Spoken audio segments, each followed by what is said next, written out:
I've just got to make sure I have myself on silent on my there.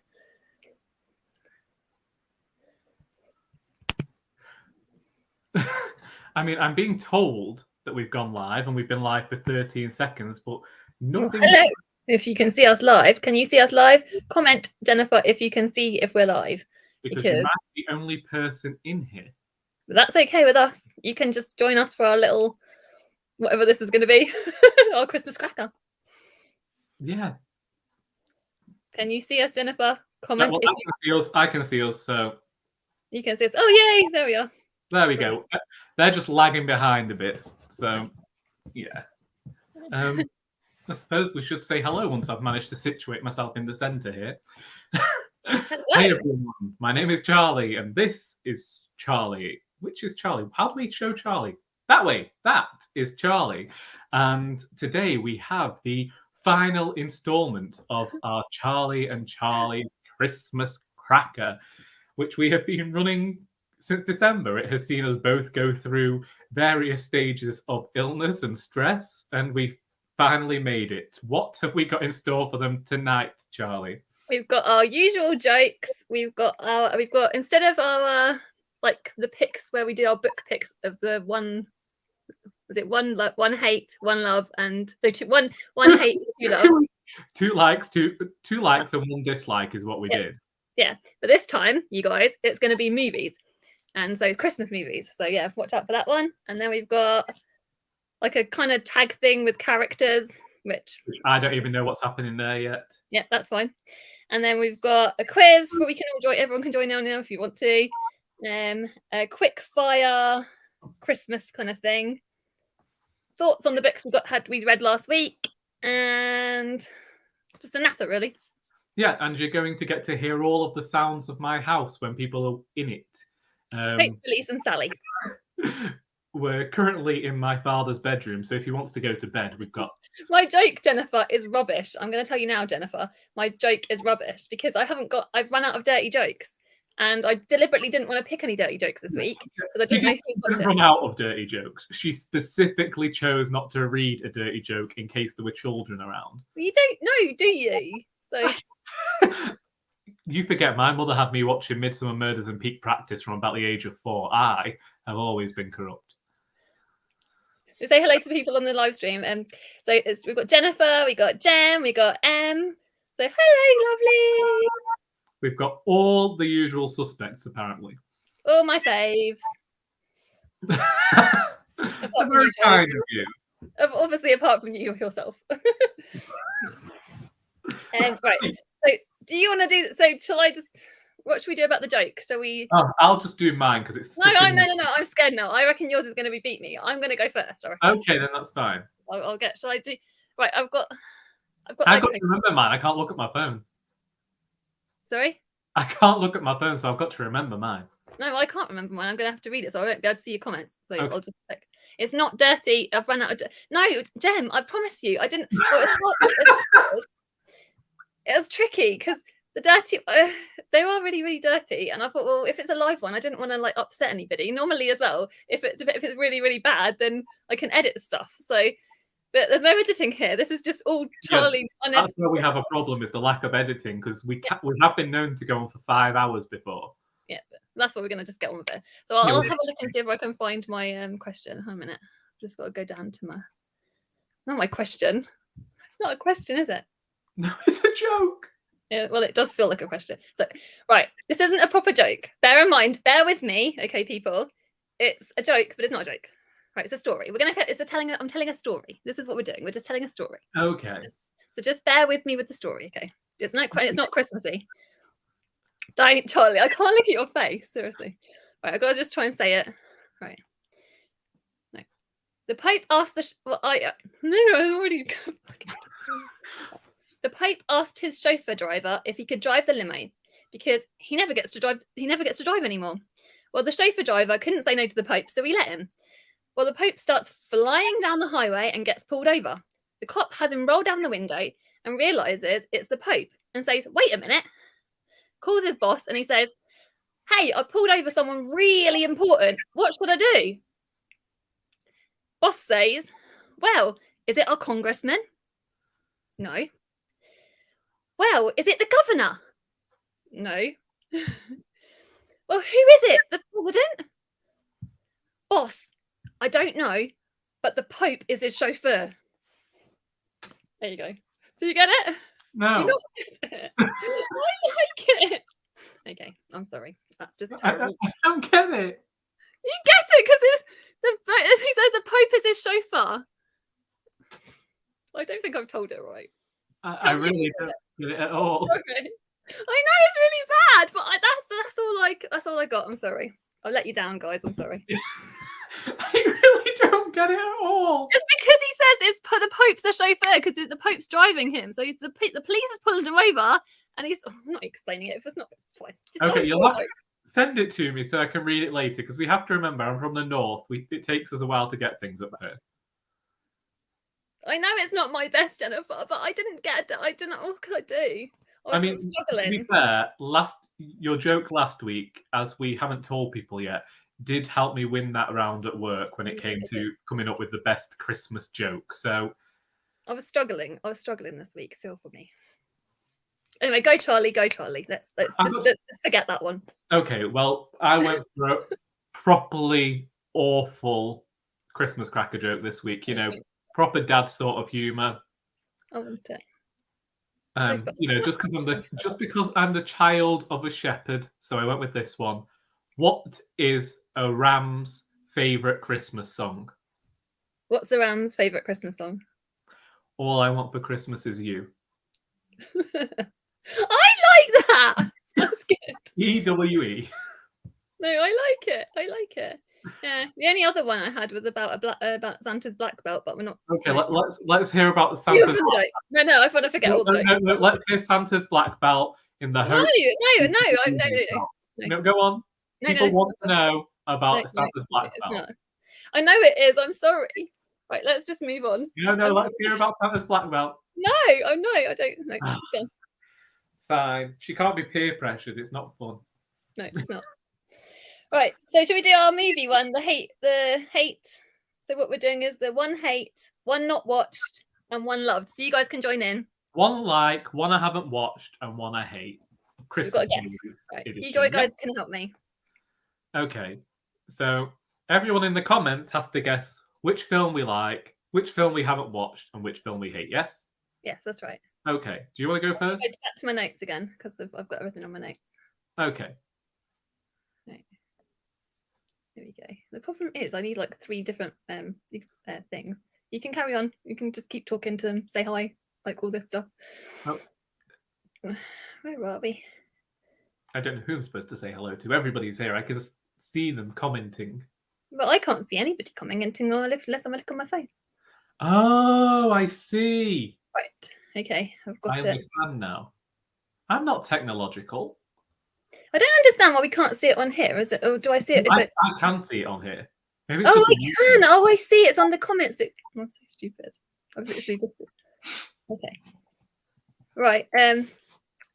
Go. Let's go. So, okay. Do you want to do the first movie, or do you want me to? Oh, I thought we were going. Are we not saying all 3 straight away? Yeah. We do. That's what I mean. Yeah. Okay. You go first.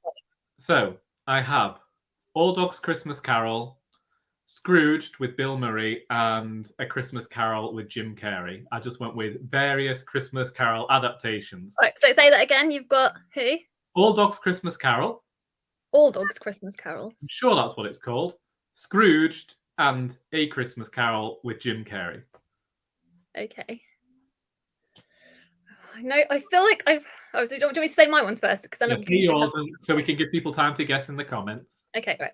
My ones are Klaus,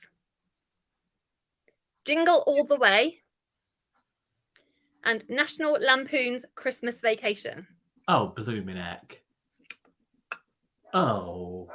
So more. This is difficult. It is difficult. That's the whole idea. So we've got to work out which one we love, which one we don't like, and which one we haven't watched. The haven't watched could be tricky. I'm going to leave that to the people in the comments will help us out here. Charlie hasn't watched the dog one. That's what I think, Jem, honestly. But we'll see. I feel like, from yours, Charlie. I'm going to try not to look at the comments and be swayed by everything. Okay, otherwise, don't look at the comments and don't look at me either, because that usually tells you. But no, but you guys, honestly, he makes me laugh so much, and I end up. Anyway, so we're not going to look. So we've got the dogs one. Scrooged, I feel like I have heard you talk about, and I don't know whether it's in a good way or a bad way, because we've definitely had a conversation about Scrooged. I'm sure of it. Jim Carrey, I don't think we've had a conversation about. So, oh my god, I just have this feeling that you don't like when you said about. I feel like Scrooge the Murray one you don't like. That's my. I feel like I remember you saying you don't like. I feel like I remember you saying you don't like it. I don't know whether that's true or not. But then you could love it. No, do you love it? Do you love it? Oh my god, this is fantastic. So far, we've been through hate, loved, and haven't watched for every single one. I know you talked about it to me, so that's even worse. Yeah, I feel like the dogs one. Yeah, I'm gonna say the dogs one you haven't watched. I'm gonna go with Jen with that one. And therefore, do you hate Scrooge or do you love Jim Carrey? If you love Jim Carrey, I'm sure you would have said to me about it, the Jim Carrey one. I'm sure you would have been. So therefore, I think you don't like them Jim Carrey and you do like Scrooge. That's what I'm going to say. Scrooge. Tell me. Just tell me. Okay, so 1 out of 3 isn't bad. I do not like A Christmas Carol with Jim Carrey. Okay. But I haven't seen Scrooged. And I'm rather fond of All Dogs Christmas Carol. I'll check that that's what it's called, because obviously there's every chance I got the title wrong. Don't look at Emily's comments. Emily, you should not be speaking on this. Delete that comment right away. It is an All Dogs Christmas Carol. It's a sequel to All Dogs Go to Heaven, and it's a nice musical. I'm not going to say, but Emily doesn't remember anything. So sorry, so what are you saying, Charlie? Say that again. Oh, I was just saying that All Dogs Christmas Carol is a take on Scrooge, take on A Christmas Carol, but is a sequel to an All Dogs Go to Heaven. And it has some fantastic songs in it. And I heartily recommend it. It's okay, Emily. Don't worry, Emily. Emily's worrying about it. I haven't seen Scrooged. That's the one that I keep meaning to watch. And A Christmas Carol with Jim Carrey. Just watch the Alistair Sim version. I don't understand why this film exists. I really don't get it. But I've got to guess your films now. And I'm avoiding looking over here. I want to say, like, I was sure that we've spoken about Scrooge before, because that's one we have talked about Scrooge before. I enjoy that film. That's a good film. We've talked about it. Yes, hello, Alice. I actually should say hello to everybody else. I've not said hello yet too. Hello, everybody. But we have talked about Scrooged, but it was about the fact that I haven't seen it. Oh, there you go then. Yeah. See, I should have known. I did had a feeling about the Jim Carrey one. Yeah, we talked about the Jim Carrey one ages ago. We've talked about so much. I can't remember everything. Yeah, we've known each other a while. But with Emily's answers, you can't necessarily trust everything she says, because sometimes she gets it right. We know this historically. So you can't, you just go with your own instinct about the answer for this, because let's be honest, Emily got the Valette one wrong, and she'd read that with me. So I haven't looked at what Emily's written, but as soon as I saw she'd written something, I was like, oh! So I haven't actually looked at what you've written, Emily. Don't panic. I love you. But I was just like, oh! So don't worry, I'm avoiding looking at the comments, which is basically how I live my entire life.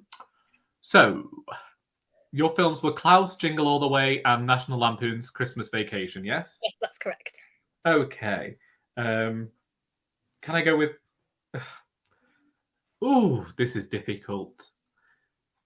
It's difficult because I haven't seen National Lampoon's Christmas Vacation, but it was around during your youth. That's nice.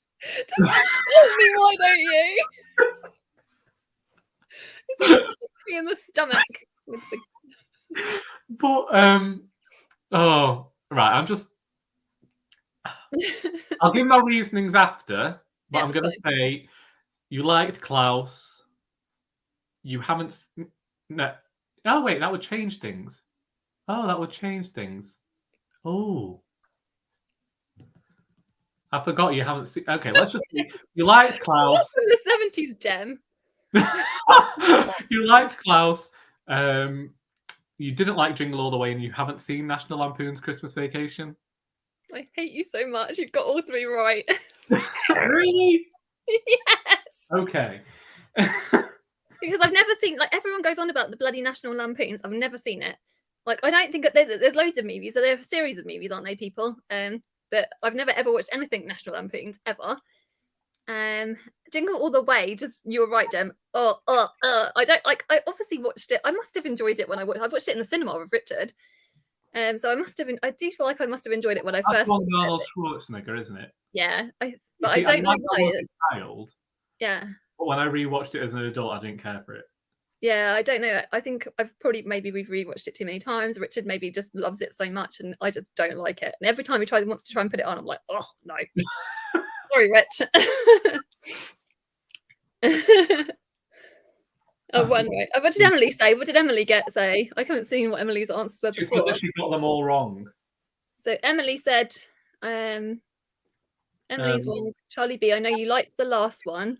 You didn't like Jingle All the Way, and the first one you've not seen, so now you got to see. But you're right about Jingle All the Way, though, Em.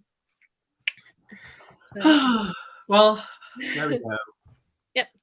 Well, you did better with me this time. Or you win that one. You won the joke, and you've won the knowing me better thing. Well, it wasn't even that. It was. I know that my sister's been going on at me to watch Klaus. Okay. And I nearly said National Lampoons for the one that you didn't like, because I heard earlier this week that certain people don't like Chevy Chase. But then I realised that I wanted to say you didn't like Jingle All the Way, because I was thinking about it as like, that's kind of the antithesis to everything Charlie likes at Christmas. Yeah. I do like Arnold Schwarzenegger, though. When he's in stuff, I do enjoy it. I don't know what it is. I don't know what it is. Just. Oh. She just hates this film. She just hates seeing children get the present that they wanted. That's not true. Tell people that. Yeah. People think of me. All right. Should we move on to the the picking the characters thing? So there's it's like a tag thing. I can't remember the name of the tag because I should have written it down, and I'm sure we'll link it in the description for people that are watching in the future. It was something I did ages and years ago. I think I did it with you, Em, if you're watching. And it's basically, we have 30 characters. We put 30 characters into, I've got a little cup here. And we've got some questions. And you have you have to pull 2 characters out and then answer the questions. So you guys, if you guys can join in and say, like, tell us your answers as well in the comments, because it's always interesting to join in with you guys. So yeah, should we do that? That's the next thing on the list. Please remind me, because I was responding to Emily in the comments and completely ignored everything you just said. I despised Elf, yeah, Elf. Yeah, don't get us on about Elf. If you guys love Elf, I'm sorry. Like, she might be sorry. I'm not. I can't stand it. I can't stand Will Ferrell. I don't like it. I could burn every single copy of this that ever turned up in my charity shop. I'm sorry, people. So yeah. So if I read the question, then we've got to pit 2 characters against each other. So okay, and then then we've got to work out what our answer is going to be. Okay.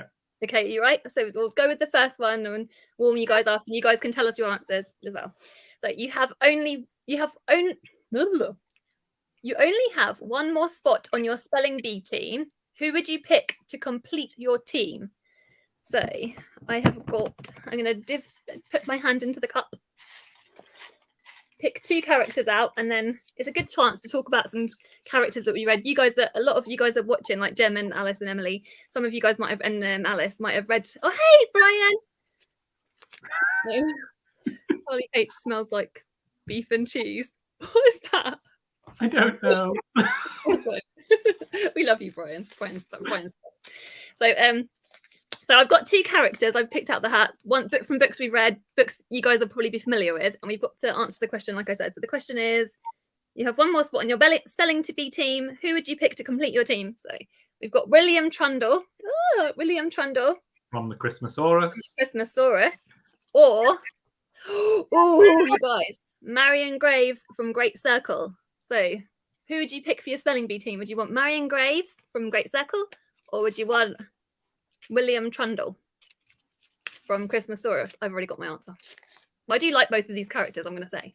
I have yet to read Great Circle, but is she an actress? No, Marion Graves isn't the actress. Marion Graves is Who's the the other one? is the one that circumnavigated the globe.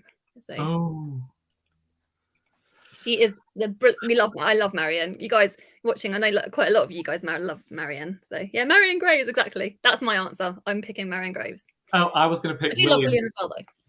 I'm picking William because I feel like Marion won't turn up. Why would she Yeah, not turn up? recreating Come Outside or whatever it was. Pardon? You know, whatever it was with her. She drove a plane or something and she had a dog. William's really good though. I'm like, that's fine. Yeah. She said, I have Marion, but not because. Oh, you've not read the other one, Alice. So I have Marion, but only because I've not read the other one. William Trundle is such a brilliant character, and if you guys haven't read the Christmasaurus books, they're brilliant books by Tom Fletcher. So yeah, that's it. really Alice got it right. Auntie Mabel and Pippin, whatever that was called, that was what I was talking about. Yeah, so okay. So should we move on to the next question, or the next kind of like pairing? So I'll chuck those ones away. Which ones? The next question is: both characters want to kill you. Which one would you kill first so you've got a better chance of survival? Right. Ooh. We've got Benny. I bet this will make Jem really happy. Benny from A Book of Form and Emptiness. I wonder who Jem would kill. And we've got. I need 2 hands for this. I'm sorry, I'm normally clumsy. Oh, Abel Magwitch. Oh, I love Abel Magwitch. I don't want to kill Abel Magwitch. So there you go. Oh, but you see, this is where we have a problem. Because both of them want to kill us. Yes, they both want to kill us. So if we're going to think about this tactically, we're getting to kill one of them. Yeah. So Benny is going to get really upset because of whatever object we use to kill Magwitch. So I'm killing Magwitch because Benny's going to get all upset about it, and then I can nobble him as well. There we go. I've killed them both and saved myself. I don't want to kill Abel Magwitch. I think tactically it probably is better to kill Abel Magwitch first, obviously. Well, yeah, he's a criminal. And also, Benny is a kid, so I don't really want to go around. I'm going to put this out there. I'm not trying to go around. I'm not advocating killing kids. Okay. I was advocating for it. Stop it. Stop. So anyway, stop it. Oh my God. All right. I'm still going to advocate. You can't kill Abel Magwitch, but why do I want to kill Benny? He's only little. I'll kill Abel Magwitch. Wow. I'll kill Abel Magwitch just to survive. Just to survive. Like. And plus, we don't want to kill the children. I killed them both. I had. Yeah, I think you're right, Jennifer. Jennifer said we have to get rid of Magwitch first. Yeah, that's what I said. See, tactically over here. What have we got next? Let's move on from the child. Right, number 3, you're on the Bachelorette, which isn't something me and Charlie would ever do. Let's be honest. And you're down to these 2 characters. Who are you going to give your rose to? So the person, obviously, with the American version of the thing, whoever you give your rose to is the one you love. So out of these 2, which 2 characters are we going to go for? We've got Hercule Poirot, Alice. Hercule Poirot. Okay. I'm going to stick my hand in the car. Who is it? It's, Jane Marple. Oh, Miss Jane Marple, what a coincidence. So it's between Agatha Christie's 2 leading people. Who are we going to give our rose to? I know who I'm going to do it. Okay, who are you giving your rose to? Obviously, Hercule Poirot. I'm going with... I haven't read any Marple, so sorry. Oh, you see, I was giving it straight away to Marple. I can't be doing with Poirot. I haven't read any Marple. As soon as I've read the Marple, I'll be able to give a fair comment. Yeah. But I love Hercule Poirot. I'll get Jane in my Toyota and we'll head straight off to Bertram's outing. Kevy's here. Yeah. Kevy's here. Hi, Kevy. Hello, Kevy. Who would you guys give it to? Would you give it to Marple or Poirot? Kevy, I want to hear your answer for this. Ooh. Who would we give it to? Oh, Brian said Poirot. Yeah, you're with me. I'm the same. Yeah, these people just like French men. It's not that. Once again, they're not thinking tactically. Jane. Sorry, Kevy. Kevy hasn't seen what we're saying. So the question we've got questions, and you've got to pick a character for the answer. So the question is: you're on the bachelor/bachelorette, and you're down to these two characters. Who are you going to give your rose to? And it's between Hercule Poirot and Miss Marple. Sorry, Kevy, you're correct. Poirot is Belgian. I'm very sorry that I got that wrong.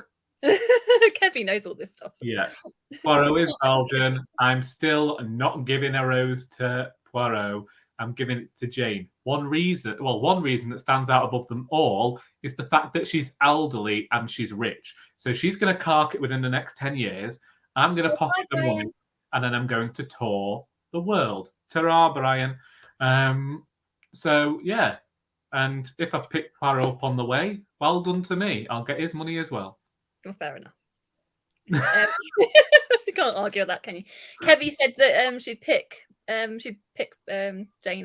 Marple. She'd pick you'd rather date Marple, wouldn't you?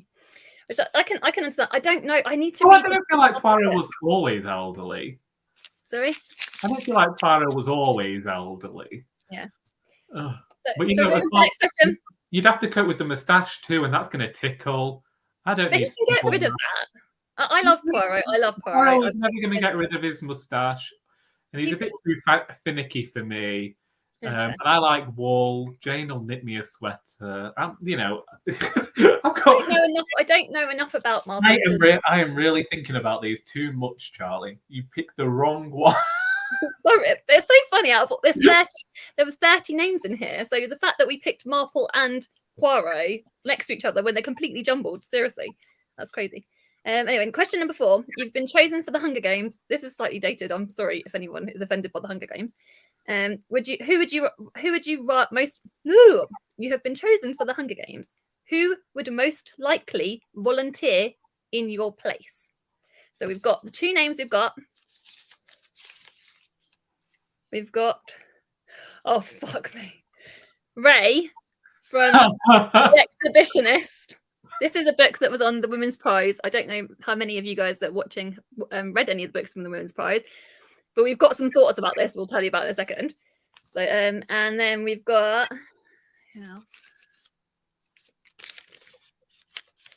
This feels like you're testing my vision. Dr. John Watson. Who is volunteering to take our place? Basically, to die. Yeah, we're not volunteering them to take our place. They're volunteering of their own volition. I guess so, yeah. Okay, then, because we both know that Ray would never volunteer for either of us. No, we're volunteering for him for us. We can volunteer him for us. I don't know. Is that what so it says? You've been chosen for the Hunger Games. Who would most likely volunteer? Yeah, Watson would most likely volunteer. I would most likely want Ray to volunteer. Indeed, I would probably go into the Hunger Games and just kill him myself. Yeah, Watson would most likely. 100% I agree with you, but I would want Ray to die. So. Also, Watson does have that kind of, he does have the war training, so he's probably coming out on top. Yeah, if anyone can survive, he could. Yeah. What are your guys' thoughts? What do you think the answer for this one? Who would you pick? Who do you think would most likely volunteer? Would it be Watson, or do you reckon it'd be Ray from The Exhibitionist? Ray is a little bit self-centered. I say little. He's a lot. Ray is an arsehole. He's the most self-absorbed character we've read. Me and Charlie hate him. We can say that, can't we? As much as I hated the book, I hated that man with every single fiber of my being. It's true. It's true. Kevy says, why would Watson volunteer to save someone he's never met before? That is true. I think in this scenario, he knows us both. Okay, in this scenario, he's our friend. Yeah. Well, you know. He loves the Charlies. Definitely. He's met us. He's seen us. That's it. You don't need to know anything else. Oh. Do you know, if Holmes had us, then Moriarty would have never taken him off that cliff, I can tell you. That's that one. Sorry. Right. The next question is, we're on to question number 5. You're stranded. There's 15 questions for relevance, people. You're stranded on an island. Which character would you sacrifice to engage in cannibalism? We've got 2 characters. Wait, does that mean I've got to eat them? I guess so. I'm a vegetarian. Oh, Kelly says Watson was in the war. Yeah, I agree with you. Yeah, that's yeah. So who are we going to sacrifice? We've got the choice between. Oh, I love this character so much. I'm so sad Brian's left because I would have liked to talk to him about this. We've got Gabriel Betteridge. He's a character from The Moonstone, who I loved. And then you've got, oh dear, Janice Dooley of Little Street. Could get into some trouble there. Okay, for those who didn't know, Janice Dooley of Little Street is the antagonist in my series of books, the R. Doris series. And quite honestly, I would sacrifice her over Gabriel Betteridge any day. But the meat is likely to be stringy, so we're going to be stewing her. Stewing her for a long time. But she does come pre-smoked. I don't think she's put a cigarette out since 1942. Oh, I love Janice though. I don't want to kill any of them, but we don't want to kill either of them. But I think I don't want to eat anyone. To be fair, Betteridge. I love Betteridge so much. I agree with what Emily said. Janice Dooley, I couldn't eat Gabriel. No, you couldn't, could you? Gabriel's too nice, and he loves that book so much. He loves, what was that book? Treasure Island. No, yes, no. Treasure. Is it Robinson Crusoe or is it Treasure Island? Crusoe, that's it. You're correct. I knew it was one of them. Yeah. So what would your guys' answer be? Who would you pick to eat? Would you pick Gabriel Betteridge or would you pick Charlie's character, Janice Dooley? It just sounds so horrible when you say it like that. It's an old tag, what can I say? Okay, what's next? The next one is we've got question number 6. You're the next DC Marvel superhero with your own TV show, of course. Who is your sidekick? This could be fun. We could be superheroes. We could definitely be superheroes. I mean, yeah. What would your superpower be, though, Charlie? I really have no idea. Hello, Amelia. Nice to see you. We're just trying to figure out what our superpowers would be. I don't know. I'm quite clumsy, so I'd need something to... Whatever it is, I'd have to be careful. That could be the superpower. No, that's not a superpower. That's a curse, Charlie. It's never a superpower. No, it could be a superpower. You go into battle with the enemy and you accidentally knock over a marble pillar that crushes them. I mean, it's not the best superpower. Yay, what's your superpower? Clumsiness. Yay! Go for the win. Look at that. Oh my god. Oh no. I could seriously do some damage, people. You don't know. There was one time on a trampoline. I was at a kids' party at a trampoline, and let's just say I was jumping. I bounced into. I was when you're at a kids' party, I was on the trampoline, and bouncing. I got a little bit too excited with my bouncing, and I flew forward off into this crowd of people's kids. You see, I was right, because if you did that to the villain's henchman, that sorted that problem out immediately. So what would your superpower be, Charlie? Anyway, and then I'll read some. I have literally no idea at You've got your ability to write. You could use your writing skills in some way. I'm just going to stab everybody with pens. No, not that. You could use your powers to write something, and then maybe something's happen, and the power you're to. Giving me magic over here, and I was just giving you the ability to fall over. You're so kind. Oh my God. I'll read your guys' powers. So you said being funny and lovely. Oh, you're so lovely, Amelia. Amelia is the best. And we love Amelia. Kelly said, I don't want to eat anyone but Janice Dooley. Oh, bless. Alice said, mine is a superpower to telekinetically. You say that word, Charlie. Telekinetically clean my house without effort. Oh my God, that would be brilliant. I just leave it until it's filthy and then my father does it. Emily would like the ability to drive better. And then says, remember running into a glass door. I think she means my ability to drive better. I think she's being mean. Oh, wow, that's really awful. And Jem, if Jem's still in the chat, there's nothing wrong with my driving. Charlie made it all the way to Crewe to see me. Sorry? You made it all the way to Crewe to see me. without getting lost. And we only had to hide one body. One body. Emily wants to teleport. And Okay. yes, she was saying that you should have the ability to drive better. Yeah. Oh, bless. And Kelly says that she loves your answer. Bless. Sweet man. So anyway, anyway. Who will our sidekicks be? Yeah, who would else? We've got Bilal Hasham from This Green and Pleasant Land. We love Bilal. Bilal was a good character. And we've got Kitty from The Eighth Life. I know who I'd pick. Kitty all the way. Kitty, 100%. We love Kitty. She travelled the world. She actually did go up against some sort of awfulness, so she'd be good as a sidekick. In fact, I'd be quite happy to be Kitty's sidekick. Yeah, 100%. Okay, right. That was easy. That was a really easy one. Should we move on to the next question? Question number 8. You've just finished a book in which your favourite character dies. Which character is most likely to comfort you? Oh, okay. Alice doesn't know either of those characters. Back to, I think Bilal's from This Green and Pleasant Land. And his mum dies. You say it, sorry. Oh, yeah. In This Green and Pleasant, I can't say that book title. Sorry. This Green and Pleasant Land, in which a man's mother dies and asks him to build a mosque in his very conservative village. And Kitty is from The Eighth Life by Nino Harashvili, which is a book that both Charlie and I adore, and we wholeheartedly recommend. It might be nearly 900 pages long, but it doesn't feel like it. And it's brilliant. We just love that book. So who's comforting us, Charlie? Who's comforting us? We've got Ada from The Island of Missing Trees. I know there's going to be lots of people saying stuff about this. So not everyone likes that book, but I liked it. And we've got Ailey Pearl from The Love Songs of W.B. Du Bois.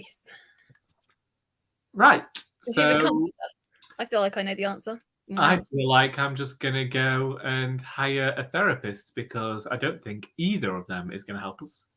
Oh, Ailey would comfort us. I know she can't know. Yeah, but I'd feel bad if Ailey was comforting us because she's been through a lot to just be trying to comfort us over. Just trying to comfort us over the death of a favourite character. It feels pretty mean. Fair. But I do think she would comfort us. I think she'd try. Probably slightly more effectively. She has read a lot of literature. What do you guys reckon? Alice knows the book, so she'd pick Ailey as well. Yeah. That's okay. I suppose I'd pick Ailey, but I'd feel bad about it. Oh, Emily DNF'd The Island of Missing Trees. Ooh. Well, that's just because Emily has no staying power. Actually, I think possibly there's someone else in the chat that Alice. It doesn't matter though, because do you know what? Island of Missing Trees wasn't for everybody. There's a lot of books on that list that weren't for everybody. So. Right, next question. Just finished a book. Oh no, that's it. It's high school. Who's most likely to be part of the popular clique? Not me. It definitely wasn't me. I used to hide in the library. We've got David Copperfield. Oh, Jennifer DNF Missing Trees too. Loads of people did.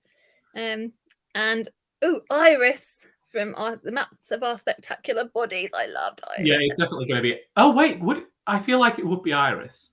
Out of to be most popular, David or Iris? I definitely think Iris. Surely. Yeah, but then What do you guys think? Because I'm sticking with Iris. Well, she was. I think Iris. Yeah.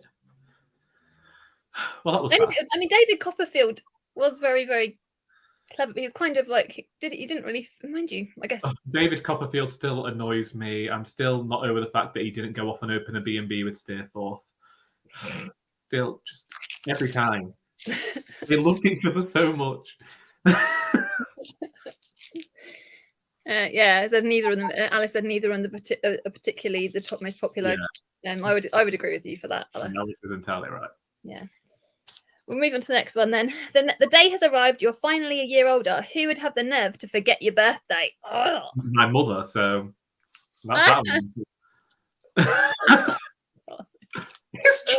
exciting. This is stuff I would normally edit out.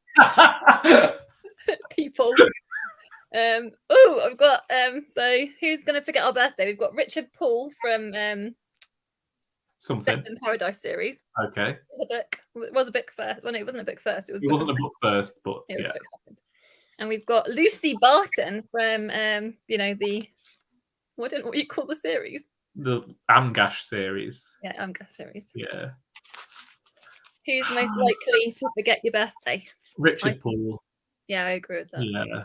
Lucy knows what it feels like to be forgotten, so she definitely wouldn't try and do that to people. Because she's got a bad relationship with her mum as well, hasn't she? Yeah. Yeah. I mean, yeah. But Richard is Richard, so. And I still love Richard. Well, from the film. Yeah. What do you guys think? Who do you think would forget? Would it be Lucy or would it be Richard? Right. The next question is: the day has arrived. You're finally. Oh no, I've done that one again. Yeah, just did that. Hold this up. You have found an upcoming booktube star. Who would the star most likely be? If it's not me, I don't want to know about it. Prefer the what was it? Amelia saying something. I prefer the unedited version of You, Charlie Hate. Now, obviously, I do too. I love Charlie. Charlie knows this. I'm not being mean. There are some things that Charlie shouldn't say in a public forum. I just worry about Charlie being cancelled, but Amelia's so understanding. Amelia's brilliant. So, like, you know what I mean, Amelia. So what was the question again? Booktube star. Who would the booktube star be? We've got Xavier from This One Sky Day. And we've got Marley Almeida. Okay, so I can't remember. You know, when you've got Xavier and you're laughing. I don't remember Xavier in the book, and I don't really remember that book very well. So you can explain. Okay. So Xavier is basically the chef in that book. He's like the one who feeds everybody. I think. I'm hoping it's him anyway. But I think Marley Almeida is definitely going to be the BookTube rising star. He has a camera and everything. Yeah, and he's so funny. If you guys have you guys read Seven Moons? Oh my god, it made me laugh so much. I still haven't got over the pictures. And Xavier in the island. No, it's not the Island of Missing Trees. It's the other one. This One Sky Day. One Sky Day, yeah. As soon as you said the name, I was just envisaging the type of YouTube content that he would create, and that's what made me laugh. I feel like he'd be getting really meditative cooking videos. And it would be called Poppy Show still, but with a W at the end. So say, yeah. So sophisticated. Yeah. Anyway, next. Emily's not read either of those, though. So that's fine. Get on it, Emily. Right. It is sleepover time. Unfortunately, you can only invite one person. Sorry? I don't want to have a sleepover with anybody. You don't want a sleepover? Let's see. When you're a kid, sleepovers are fun. Like when you're a teenager, sleepovers are so much fun. I used to love having sleepovers when I was a kid. Okay, let's see who these people are that are going to come and invade my space then.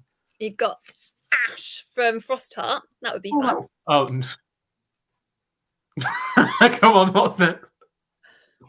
Marjorie Benson.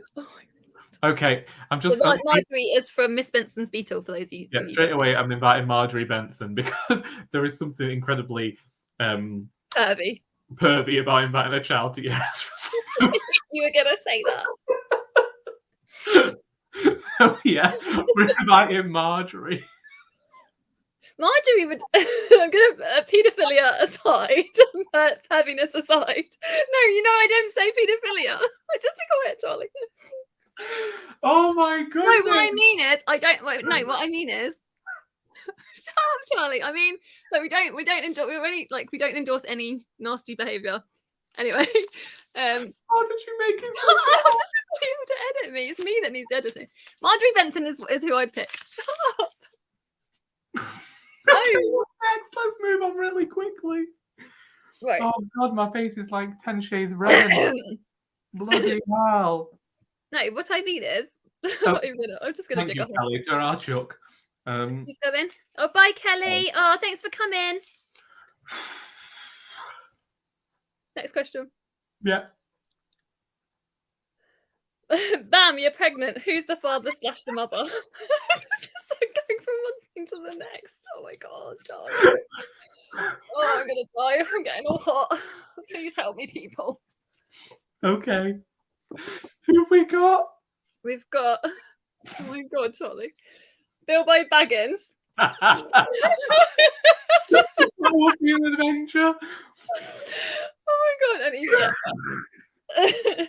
I can't read that. Evie Evie Epworth. Can read it normally. Oh, and both brilliant people to raise children with.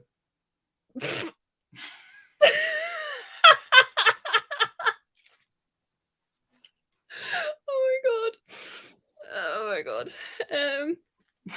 Right. Who do we I don't know, Charlie. Well, I'm gonna say Evie. I'd want to raise children with Evie. yeah, I would as well, because I feel like Bilbo's just going to hoard everything. Yeah. Yeah. You know, you can't be raising a child and have this worry that somebody's just going to run off for a ring. Oh my god. Yeah. There's a joke in there about Lord of the Rings. What would your guys' answer be? Who would you want to raise a child with? Would you want to raise a child with Evie Epworth, or would you want to raise a child with Bilbo Baggins? Well, Emily's raising a child with Evie. Sorry? Emily's raising a child with Evie. Yeah, I agree with you. There's no one else. Oh my god. Right. Next question. Oh my gosh. You've just written a really important, a super important text. Well, of course Charlie has, not this Charlie, the other Charlie. So who would see it but not reply? Oh, a text, as in a text. Oh, a text. Oh, yeah. But still, every text that you're the writer, so you know they're very important. So who would see it but not reply? By the way, people that do that, you're bad people. I don't do that. I don't think. I've done that to you before. Probably, because you answer it and you forget. You're evil too. Enid Pretty, again, Mrs. Benson's beetle, Miss Benson's beetle. I've got feelings about that. And Emmett from the Lincoln Highway. Which one's Emmett? The main character. Oh, fuck. Okay. The brother, the big brother. Is that the brother? Yeah. The one who was sentenced in, yeah. And he's also my answer for this question. You think he wouldn't reply? Well, yeah, because he'd be running off somewhere around New York and completely forget he'd received some sort of message. Edward's here. Say hi to Edward. Hello, Edwards, and I hope you enjoy your adventures with Bilbo while he leaves you at home with the baby. Right, so So who's not responding to your messages, Charlie? Who's not replying to my messages apart from yourself? Well, sometimes you receive a message, don't you? And it's like there's no way to respond to that. It's kind of like, okay, that's that topic done and finished. What can I add to this conversation? Yeah. And sometimes I think you are quite good at replying. I'm not trying to sell you out. We send we send each other a lot of messages. So we do. So I think Enid would definitely reply. So 100% Enid would reply. Enid is so faithful. Enid is from this, like I said, Miss Benson's Beatles. She's like wacky. She's the crazy one out of Marjorie and her. She's the crazy one, and I just love Enid. So she would 100% reply, and so therefore my answer would be Emmett. There we go. We both agree. I agree with you. So he's completely out of the friendship. Oh, I think we've only got 2 more questions left. So okay. we're nearly there. And then after that, should we do the something? Or do you want to wait for a little bit longer? It's up to you. Should we wait for half past? We'll see. Wait, whatever's going to happen at past will happen at past. I have no idea what you're talking about right now. Right. You've just woken up and it's time for breakfast. Your mum's been replaced by somebody. This okay. I mean, I don't eat breakfast, but whatever. Charlie never eats breakfast. I also make my own if I do. So. We can have a 5-hour chat and Charlie will just have an apple. Hello again, Jem. Oh, Jem is back. Hi, Jem. Thank you for coming back. We're trying to work out, Jem, who's going to be our mum. The question is, you've just woken up and it's time for breakfast, but your mum's been replaced. Who's going to be your mum? We've got Jonas from the Paper Palace. I love Jonas. I'd be quite happy if Jonas was my mum. Not my mum. If mum's watching, mum, I'm not trying to off you. And we've also got Vida from the 13th Tale. Oh, It's a tricky one. Oh, Vida would be awful, but she is rich, but it's kind of not very rich anymore. So she'd probably send you out to a cafe for breakfast. Yeah. And you just know with Jonas you're getting quinoa. Quinoa? Why quinoa? Because he's that kind of hippie type person. I love Jonas. Like, I will not hear a bad word about Jonas. Yeah, Jonas... but would you really want Jonas as a mother figure? I mean, no, really, no, because that's weird. No, you're quite right. No, actually, scrap that. That's wrong. Yeah. I just got Emily's comment, did you? Oh, Emily says she's telling mum. Thanks, man. Thanks, Em.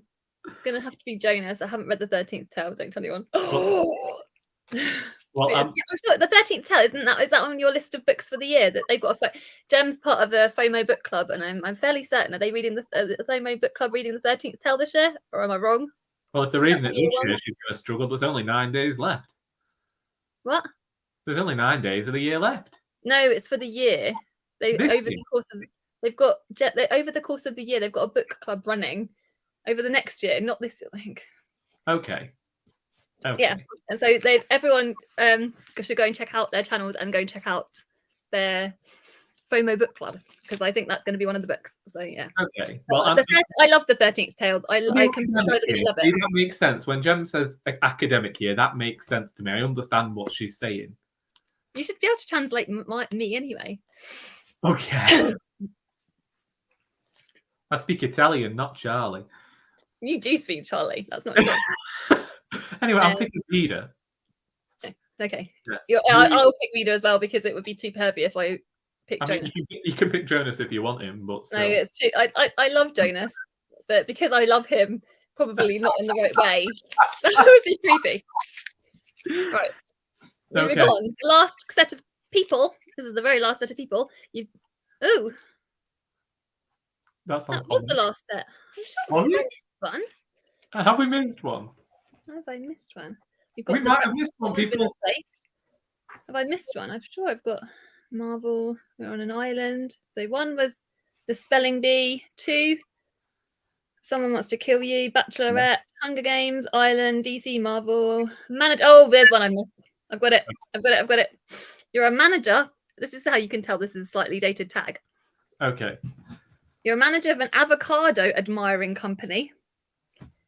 Who would you fire for lack of communication skills? And the last 2 characters left. Myself.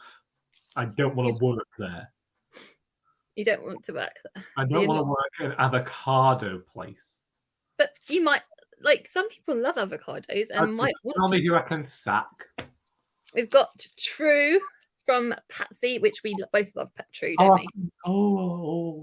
I'm not going to sack True, no way. Well, who's the other one?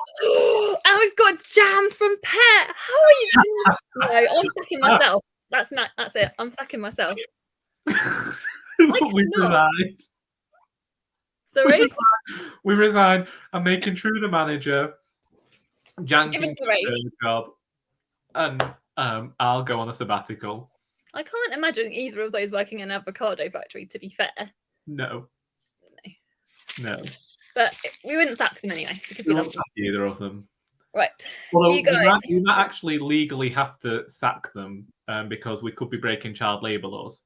Yeah, that's true. Who would you guys sack? Let us know. Can anyone translate Charlie B? Thanks so much, Jem. Nobody says she can translate you. I mean, you'd hope. Yeah, she has. But she's got a lot of practice. I think you've got quite a lot of practice too, Charlie. So that's fine. Mostly. Right. So the next thing, did you want to? We can either do the quiz next, or we can do the wheel next and see if everyone's. Do you want to give the wheel another? When do you want to do the wheel, Charlie? Well, we're nearly an hour in. We can do. Do you want to do the wheel now? Get it out of the way. Is everybody ready for the wheel to see who the winner is? Want to see the winner of the giveaway? And then afterwards we'll do the quiz. Yeah, do you want to do that? Let's do this. Over the last 4 weeks, we have held a giveaway for the printed collection of my series of books, Our Doris. Our Doris, Indisputably Doris, Doris Ahoy, and Royally Doris.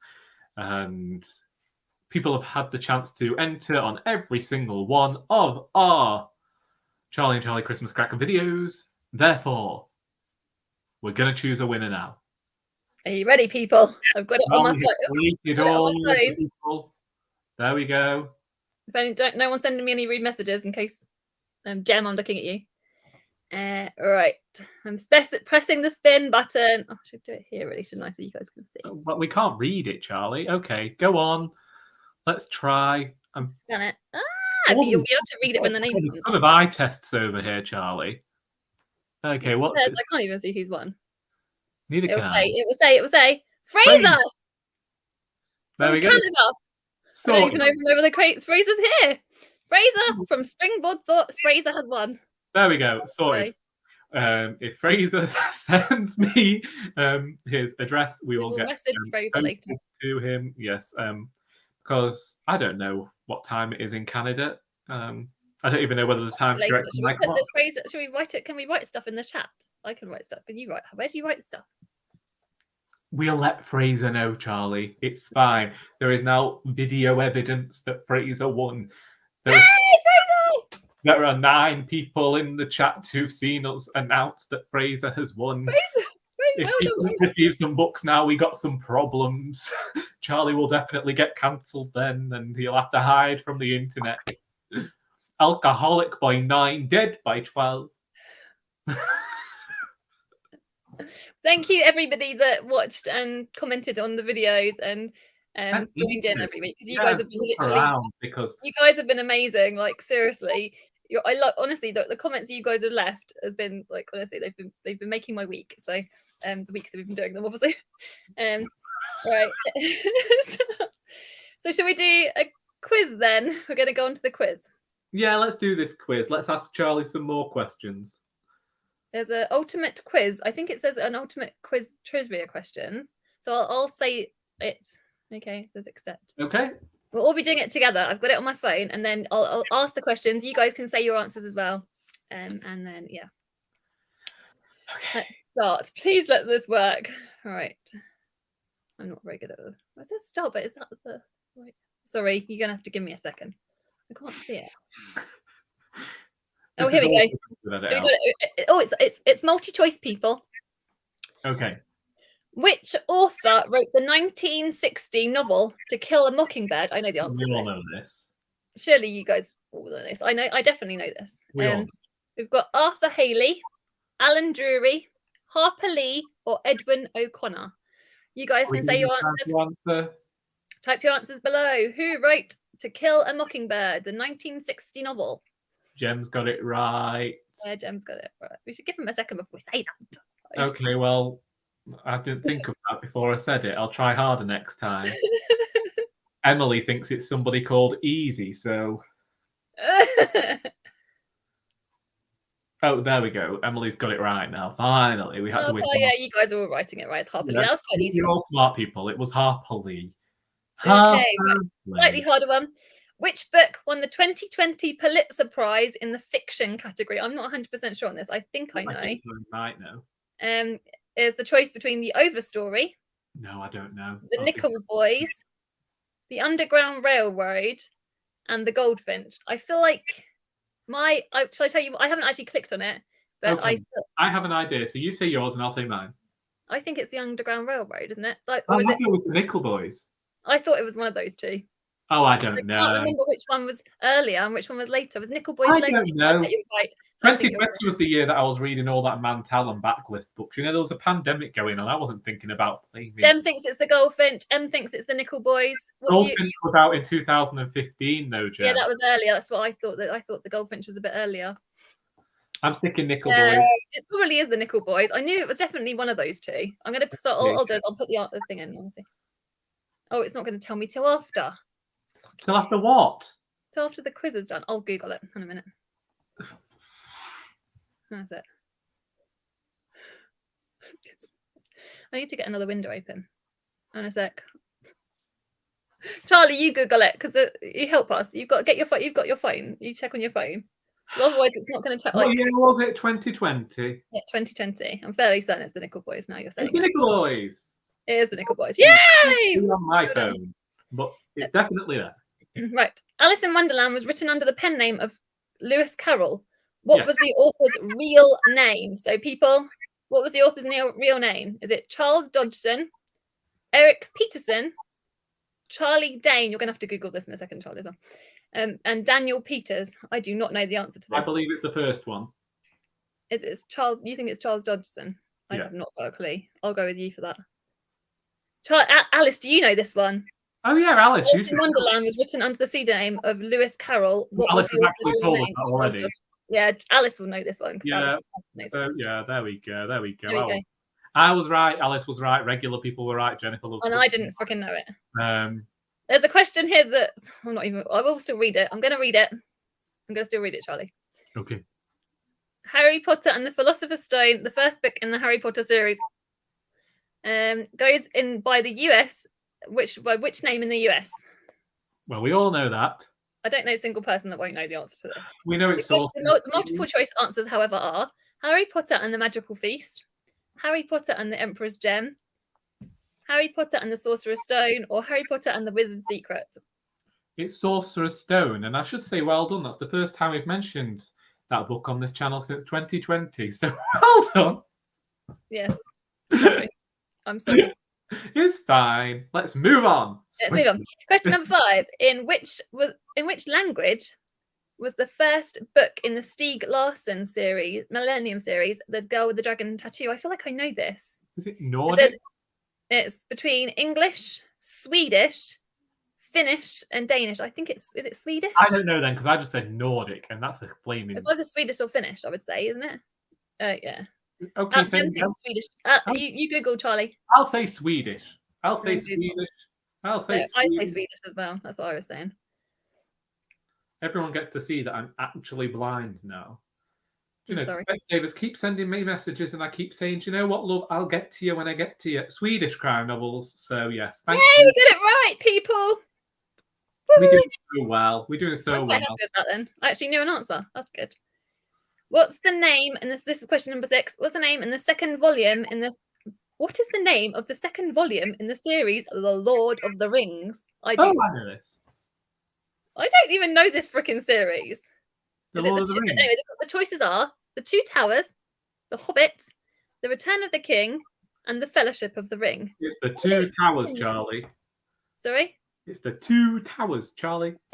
Yeah, okay. Two Towers. The second book.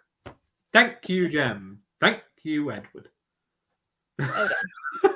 Well, that's definitely the answer. I should really. Right. Okay. Oh, a Stephen King question, people. Oh, you guys, well done, you guys, for getting that right. It was right then, Charlie, wasn't it? It was right. I keep forgetting that you're the kind one who speaks to people. I haven't read The Lord of the Rings, Jem. I'm so sorry. I haven't even watched the movies. I don't know anything about it. Like, Bilbo Baggins, I know, like, who they are. I'm sorry. I don't know. Well done. Alice hasn't either. Thanks, Alice. You make me feel better. Anyway, what Stephen King book was published first? Ooh. The Dark Tower. Christine. If Kevy was here, she would know this one. The Dark Tower, Christine, Insomnia, or Carrie. I'm going to say Christine. I'm saying Carrie. Oh, is Carrie first? Which was published first? Oh, was Carrie published early? I don't know. I'm saying Carrie. I know. Sorry, Jem. I don't know. I feel like Christine was published quite early. It wouldn't have been The Dark Tower, surely. Could it be Insomnia? Maybe Insomnia? I don't know. So you've got to check publication order. I'm trying to find out for you. Check publication order of The Dark Tower, Christine, Insomnia, and Carrie.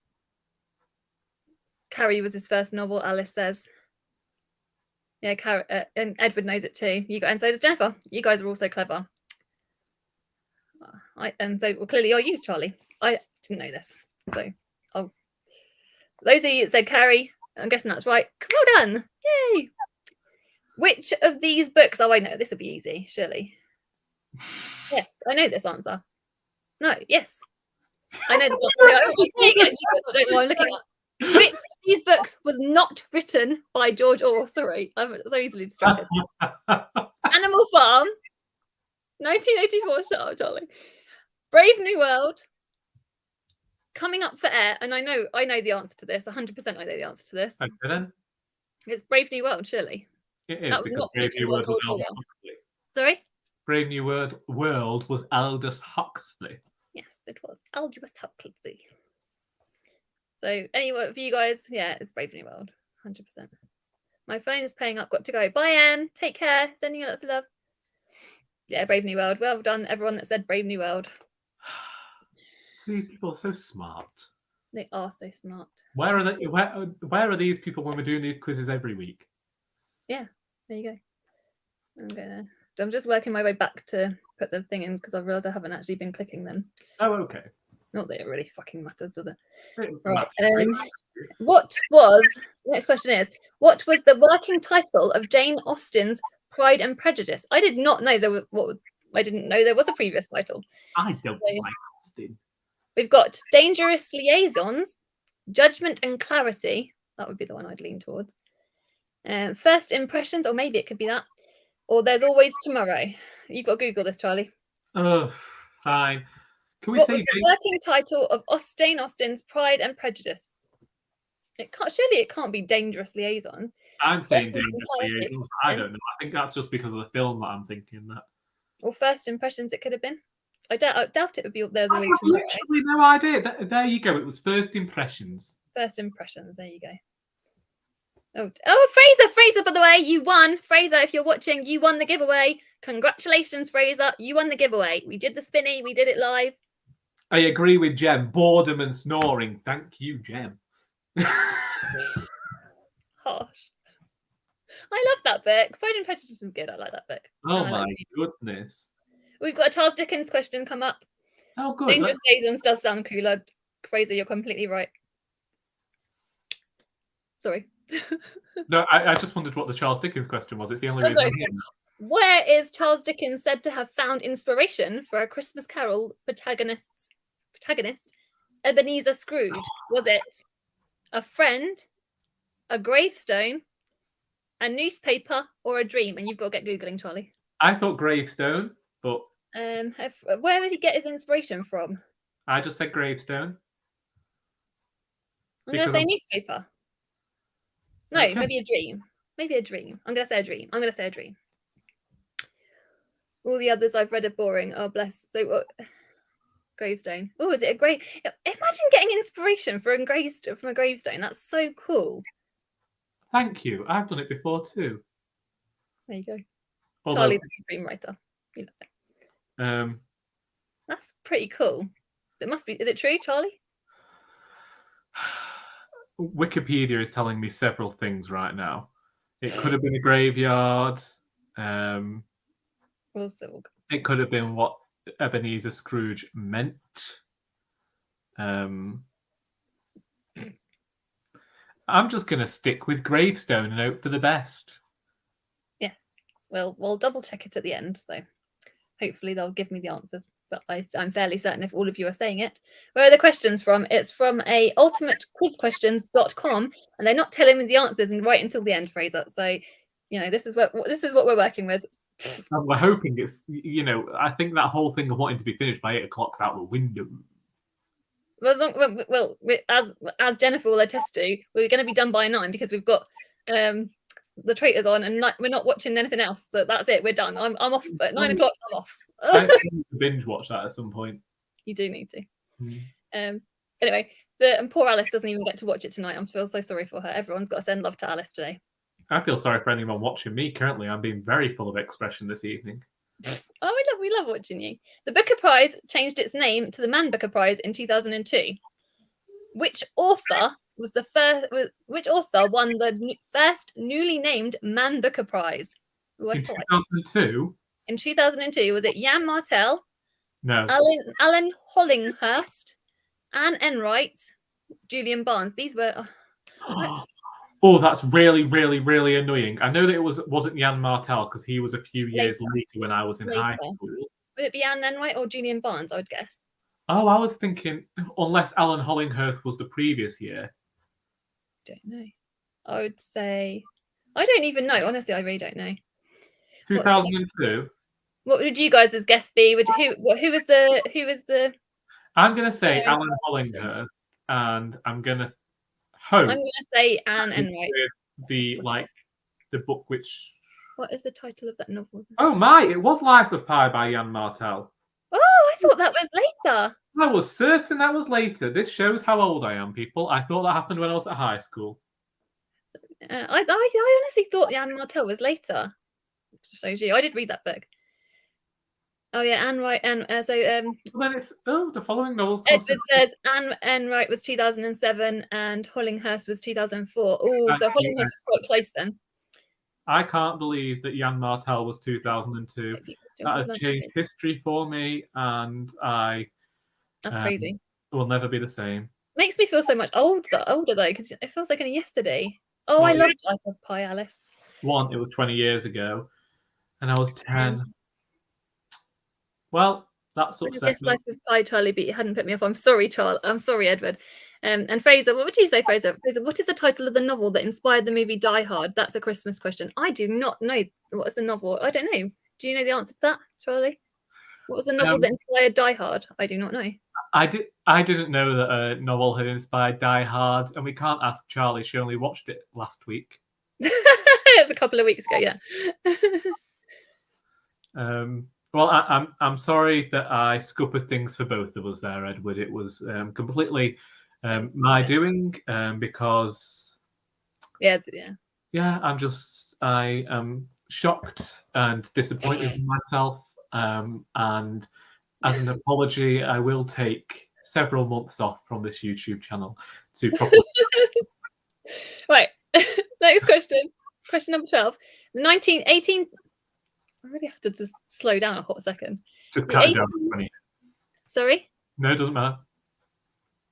What are you saying? You're always so cheeky. The 1847 novel Wuthering Heights by Emily Bronte details the tragic romance of which two characters? We all know this, surely. Right. It's that. So the answers are Elizabeth Earnshaw and Harry, Catherine Earnshaw and Heathcliff, Liza Earnshaw and Harold, Christina Earnshaw and Henry. Who doesn't know the answer to this? People, you guys dare to come to my channel with a Wuthering Heights question? I know, I did think that. Sorry, Charlie. Yeah, we don't talk about that in my family. And I'll let people know, because if they ever get to reading my books, then this person's name is in the back of my books anyway. But Heathcliff and Cathy has haunted me my entire life, because my mother's called Cathy and our last name's Heathcote. So much so that they wanted to play Wuthering Heights at my parents' wedding, and she stopped them. That song has haunted me, and I cannot eat. This is one of my most hated books. I've listened/read to this book like 6 or 7 times, trying to figure out why people like it, and I just don't get it. It bores me, and I despise it. Ooh. And then you bring. No, you do despise it. If Leo's around, Leo from Little Book Life, Leo's Little Book Life, hates that book too. And there's probably quite a few of you guys watching that I think don't like Wuthering Heights. So I think Fraser said the answer to the question that he said about. He said the novel is called Nothing Lasts Forever. I can't scroll up. I don't know how to scroll up. Can you read it? I don't know how to scroll the answer. The novel is called Nothing Lasts Forever, and he only knows it because he found it in a bin a few months back. That's still interesting, though. Some of the best books are found in bins, as I can attest to. Anyway, my cousin's here now, Jason Sandywell, with a load of laughing faces. Hello, Jason. Say hi. Hi. Yeah, everybody say hi to him. Yeah. Right. The next question is Anthony Doerr. Oh, Alice loves an Anthony Doerr novel. That's somebody right, isn't it? Sorry? I said somebody has to. Anyway, Anthony Doerr's novel, I can't even say it. If I'm pronouncing it incorrectly, I'll All the Light We Cannot See. Yeah, All the Light We Cannot See, which is set in which war? Is it World War I, World War II, the Cold War, or the Vietnam War? World War II? Shelley. I don't know. I'm going to say World War II, but we'll just let Alice tell us, shall we? Oh, Alice, will Alice know the answer? You get Googling if not, then. So what would I think the answer? I would say World War... Yeah, I'd say World War One. I said 2. You think 2? Yeah. I don't know. The novel is set during World War II. Oh, well done. We need to give people a bit more chance before we tell them the answer. I know you tell me this all the time, but I can't be waiting around for people. I've got stuff Everything to do. is World War II. I wouldn't be surprised. Yeah, you were right, Razor. And so it was. Everybody was right. Yes, except for Charlie. Thank you, Amelia. Amelia, was it a good book though? Because Amelia says she read that book, so I'm clearly saying guessing not. Oh, unfortunately, that's the key word. I had that on my shelf for years, and I unhauled it because I was just like, I'm never going to get around to it. And also, it's very depressing, isn't it? It's very sad. I don't know. I gave that book away like you did. Yeah. There's another J.K. Rowling question. I'm really sorry, people. That's fine. Where was the children's author J.K. Rowling born? Was it Glasgow, Scotland, Yate, England, Edinburgh, Scotland, or Plymouth, England? I don't freaking know. Say those again, sorry? Sorry? Say them again, please. Where was J.K. Rowling born? Was she born in Glasgow, Yate, Edinburgh, or Plymouth? I'm going to say Edinburgh, but I don't know. How do you spell that other one? Yate. W-A-Y-T. Yate. W-A-T. It's Yate. Yate. I'm certain it's Yate. I say this specifically because I used to, before we, had our minor disagreement, major disagreement, I used to watch a documentary where she went back to her hometown. But we'll look. We'll find out where she was born. Undoubtedly, I'm wrong. We'll see. We'll find out together, everybody. She was born in Yate, Gloucestershire, in July 1965. There you go. Well done, people. Yeah, well, we're glad you're here, Jason. No favours.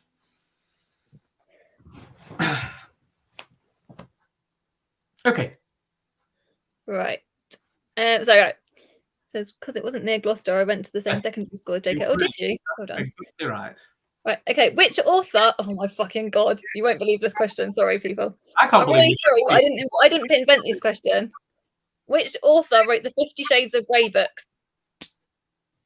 This is the quiz questions going like this. Okay, so we know it was E.L. James, so let's just move on. Let's move on past. No. We'll forget that that book existed as well. Oh, that's the end of it. That's the end of the quiz, people. You should vet our questions. Hello, Richard. Did we win? What did we win? Did we get them right? Said something really nice. Correct. Yeah, Richard said something lovely. He said, "Good evening to the two of you." Oh, you're so lovely. Thank you. Thank you, Richard. She can be kind when she likes. I'm kind. I'm not kind. You can be kind too. Did we get every one of those questions correct? Well, we answered them, so yeah. Oh, you did. I'm going to say yes. Okay, I see. All this is. I'm going to say celebration to everyone that helped us answer these questions. I'm just over here wanting the validation. Okay. What did you have planned next for us, Charlie? We've got the thoughts on last week's books. Okay. I actually knew that one. However, after the first book, I gave up. Is that you talking about the 50 Shades ones, Jason? Of course he's talking about 50 Shades of Grey. He read it thinking it was like a textbook, but it didn't teach him anything he didn't already know. Oh, was it the Gravestone? Alice, I think it was the... I can double check. See, this is why we wanted validation, Charlie. But it's not giving me the answer. Hang on a sec. I'll just continue. Hang on a sec. Continue. Or is it going to be one of those annoying ones that doesn't tell you the frickin' answers? Probably. Oh, no.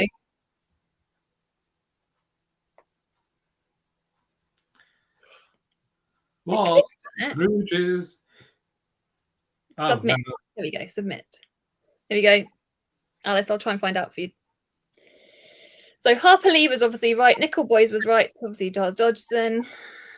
Swedish. Two Towers. Carrie. Brave New World. First Impressions. Gravestone was correct, Alice. Praise be. We can all go home now. Yeah, Gravestone was correct. Yeah, so there you go. Okay, so now we're going to move on and talk about the books that we chose for each other last week. Charlie, would you like to go first with the book whose title I have forgotten?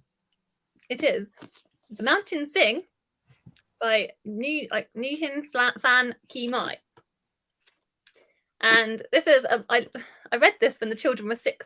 Oh, my children were poorly at the end of last week, and I listened to it on audiobook, and somewhat physically tried to read it, but not really. This is a generational family tale. I'm holding it in the wrong hand because everything's back to front, and this is what confuses me. You guys that do live shows understand this.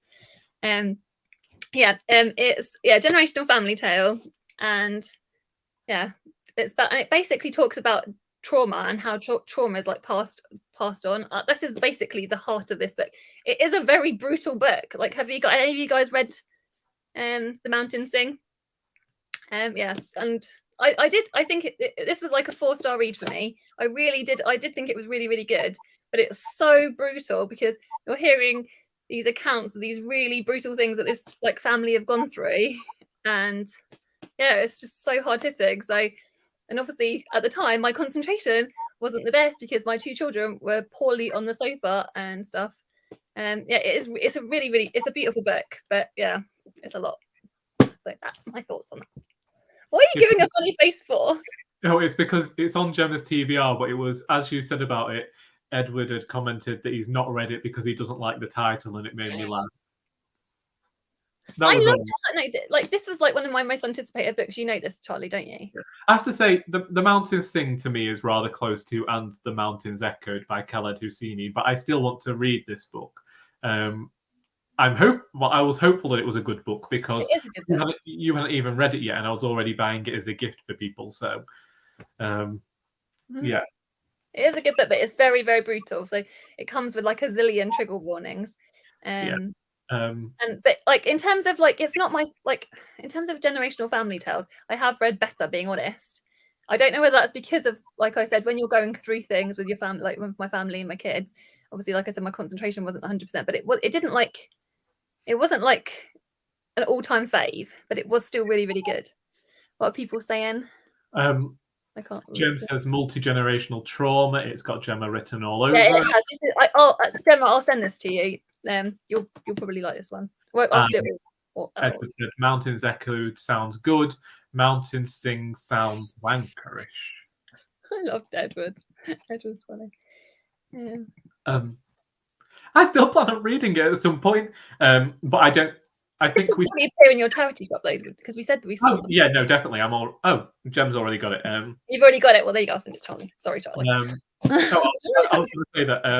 It will probably turn up in my charity shop. It does have a bit of like charity shop written all over it. Really, it is a really good book. But yeah, it's just it's very, very. I was listening to it, and the things that the characters are going through, it's just very, very raw. And obviously, actually, I do recommend the audiobook. The audiobook was amazing, actually, to be fair. We have experienced these great trauma scenarios in other multi-generational family sagas. You know, The Eighth Life is full of them. But that's what I was going to say. When we've read The Eighth Life, to then go and read any other sort of I agree. generational saga, it's a bit difficult because, well, for me anyway, that's the pinnacle. 100%, and that's what it is. Like, in order to sort of get the 5-star, you have to try and sort of beat that, and or at least really that. Yeah. So do you want to tell us what you think of Babel? Babel. There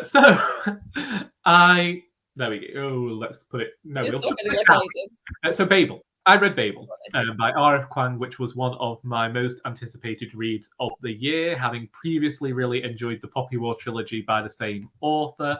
And in this book, we begin with the character of Robin Swift, who is taken from the shores of Canton by this professor at Oxford. And over the first 60 pages, you get to see the training he goes through to go and become part of Babel, which is this society of translators at Oxford University who are all coming together to really learn more about languages throughout the world, but it's kind of more to do with the British trying to gain control of multiple territories across the globe. There's a secret society looking to bring Babel down, and it sees our protagonist become embroiled within these two worlds, and it really does discuss colonialism and the British Empire in the 19th century. This had a really strong core friendship, and I knew going into it that the author doesn't mind torturing her characters if it's going to benefit the plot. However, as you know, this morning I sent you a message saying I wasn't going to have finished it for this live show, and then there's no pressure anyway, because neither of us could finish it. It didn't matter. And then I got so embroiled into it that I ended up reading the entire thing. But like literally about 10 pages after I sent you that message, something happened, and I was like, "Well, I guess." When you sent that message, how far into the book were you? I think I was about 300 pages in. That's like halfway. Yeah. So basically, I was halfway through, and I thought, "Well, I'm only going to read 100 pages because in the beginning of the book, it's rather slow going, and then it picks up the pace." But I'm still stuck on the ending of this one. Something, as I say, the author doesn't mind torturing her characters. But I found that the author also has developed a tendency to disappear characters from the page whenever she feels as though she can't figure out how to round off the character's story, so they just disappear off the page. And I find it rather irksome because we don't end up getting to see how full a character's story could be. Therefore, despite really enjoying the majority of this book, and like up until I'd say the final 10 pages, this was going to be my book of the year. Oh. Yeah. It was one that I was reading and I already wanted to go back to. And then something occurred, and it was too similar to something that happened in the final book of the Poppy War series. Ooh. And I felt like, can this author write anything different? Can she create different resolutions for her characters? And I would have liked it to end differently. And it definitely becomes very action-packed, and it does talk a lot about colonialist ideas and race, and the way that well-meaning white people have actually ended up ruining the lives of other races through their kindness. But I don't feel like it explored the characters as well as it could have done in the end. And I think that the author chose to focus on topics that she'd already discussed. So it's sad that he didn't quite get there.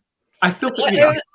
Sorry, go on. I was just going to say, I'm still probably going to keep it, and I could see myself rereading it in future because I did like the relationships between the characters, but I feel like I'd still end up disappointed by it. This book as well, Babel, is one I saw it in a charity shop, didn't I, Charlie? Yes, so we've been talking about it when we met in Crewe, because that was when you were on holiday. Yeah. But did you find this when you were at home? I found it in Henley. Yeah, so anyway, so we've been talking about it, and I said I wasn't going to get the hardcover because the hardcover was £20. And 20 quid. All the other books in paperback, and then Charlie was in a... Yes, ta-ra, Alice. Thank you. Hi, Alice. And Charlie found Babel in a charity shop for, was it $6.99? I can't remember. You got I think it's $7.99. I think it's $7.99. No. You got in touch with me whilst I was at work and said, obviously, I'd have to send you the money, so I sent you the money. Only because, it was like, it's like, because obviously, yeah. Oh, yeah. Hi, Alice. We're so glad you came. We love Alice. Anyway, I have now read it. And yes. And Fraser, I do remember Fraser reading Babel, and because I do remember watching Fraser's review of it and thinking, because I've never really been drawn to her books before, to be honest. That being said, Yellowface, we all know Yellowface. I was about to say, I really think from the premise of Yellowface, that's 2023. She's got a new book out called Yellowface, and that sounds amazing. So I am actually, it's the first book of hers I'm completely excited for. So yeah. We've got a Christmas would you rather kind of thing. It's quick fire questions. Quick fire questions. And you guys can join in if you want to. Time to join in, but we're going to be doing this quickly. Yeah, we've got this. Ready. I'm poised and ready. You're poised and ready. Yes. Okay. What's your favourite Christmas carol? I haven't even thought of the answers myself to this. What's your favourite Christmas carol? Ding Dong Merrily on High. Ding Dong Merry on High. Yeah. Okay. I'm just going to go for a really basic answer, but it's only because I genuinely like it the most. We wish you a Merry Christmas. You can't go wrong with we wish me a Merry Christmas. We wish you a Merry Christmas. We wish you. I know, but it's so boring. It might be basic, but I love it. And I love wishing people Merry Christmas. As if you know me, you'll know. Oh, Rudolph the Red-Nosed Reindeer. Oh, no, I love that one too. Oh, actually. I didn't know that was a carol. Well, it's a Christmas song. You can people go around caroling it. Okay. I'd say that's the song. Okay. What are your answers, everybody? What's your favourite Christmas carols? Carol, please. Hark the Herald. Oh my God, that was my dad's favourite song, Edward. Hark the that did come straight to my mind actually. As soon as the carol songs came on, that did come to my mind. For that reason, yeah. Also, Classic FM at the moment, if you wanted to listen to some carols and the like, after 10 o'clock when they've got smooth classics on, there's a few nice carols on there, I'll just say. There you go, a nice little tip there for you, British people. Just to show my age. Only for the British people though, because you can't get it online. Unless you can you find it online for people that are international? Online on Global Player or whatever, yeah. Oh, there you go then. There you go. If you want to. Yeah. Why wouldn't you? Here we go. We've got mistletoe or wine. Wine. I'm not really as much of a wine drinker now. So Mistletoe is poisonous, and kiss too many people, I'm going to end up with herpes. Wine. It doesn't mean you have to kiss too many people. Oh, if you give me mistletoe, I will. I thought the Brits were about Happy Christmas and not Merry Christmas. No, we want a Merry Christmas, Fraser. Wine. Yeah, that's my stereotype here. My favourite is the Wondermus one where they something like this wicked way comes. Oh, that's okay. I don't know this one. Oh, I should have thought about. I didn't think of In the Bleak Midwinter. Christina Rossetti, that's fantastic. That's a lovely one. Okay. I love that, Jason. That's for mistletoe of mine. I think that's a good answer. What's your favourite Christmas song? I haven't thought of Fairy Tale of New York. Sorry? Fairy Tale of New York. Oh, that's a great Christmas song. I know. I don't know. It's probably one of the Michael Bublé ones. Because I love. What was that one you mentioned on our first video? Was it Home for Christmas? No, wasn't that one. All the Muppet Christmas Carol ones I love. Oh yeah, we should mention Marley and Marley, shouldn't we? Yeah. We always say because we're Charlie and Charlie. That's like when we were thinking this is like at the beginning of the year. That's one of the things that we referenced. Yeah. Jem agrees with me. Richard, also great song. Do not know either of those songs. That's a really good one. Goodness. Sorry? Miss You Most at Christmas by Mariah Carey or Last Christmas by Ashley Tisdale. I mean, I don't want to accuse somebody of having no taste, but I don't know those songs. I'm sure if I heard them. See, there's the thing. I don't remember all the names of the songs. This is what I say to Charlie every week. Charlie comes up with these songs, and I'm like, I don't know what song that is, and then I'll play it, and I do actually remember. If you heard either of Edward's songs, Charlie, we'd have you down the ear, nose, and throat clinic within 2 days. Why? Just awful. No, I believe No, I'm wrong. I'm sticking by Edward. I'm going to say Edward. Edward's answers are probably good because Edward always. Fine. No, I do because Edward's top. So yeah. Okay. Fine. Right. Okay. It says you got to answer this little line. All I want is tea. You would say tea. Of course, I'd say tea. I don't need anything else in life. Just bring me a cup of tea and sod off. All I want is. I don't know. What Gemma said. Peace and quiet. Yeah. Give me a cup of tea. I know what my answer is. All I want is to watch the Traitors final. That's my answer. Well, you can do that in 56 minutes. I will be. I'm excited. What are your guys' answers?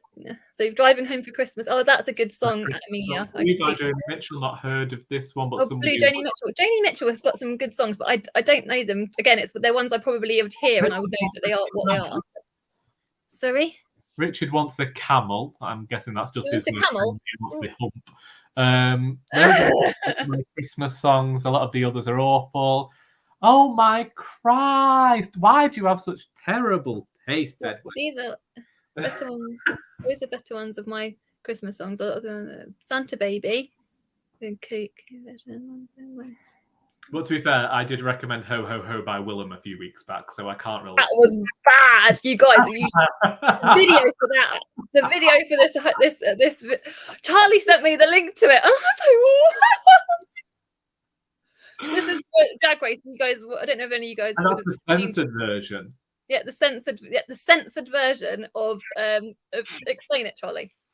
So Willem from season 4 of RuPaul's Drag Race, who was unwittingly disqualified, who, you know, he's now the sworn enemy of RuPaul. It's fantastic. Has a song entitled Ho Ho Ho, and it is adequately filthy. And I sent it to Charlie. And I was like... But he also has another song with the AAA girls called Dear Santa Bring Me a Man, which isn't nearly as...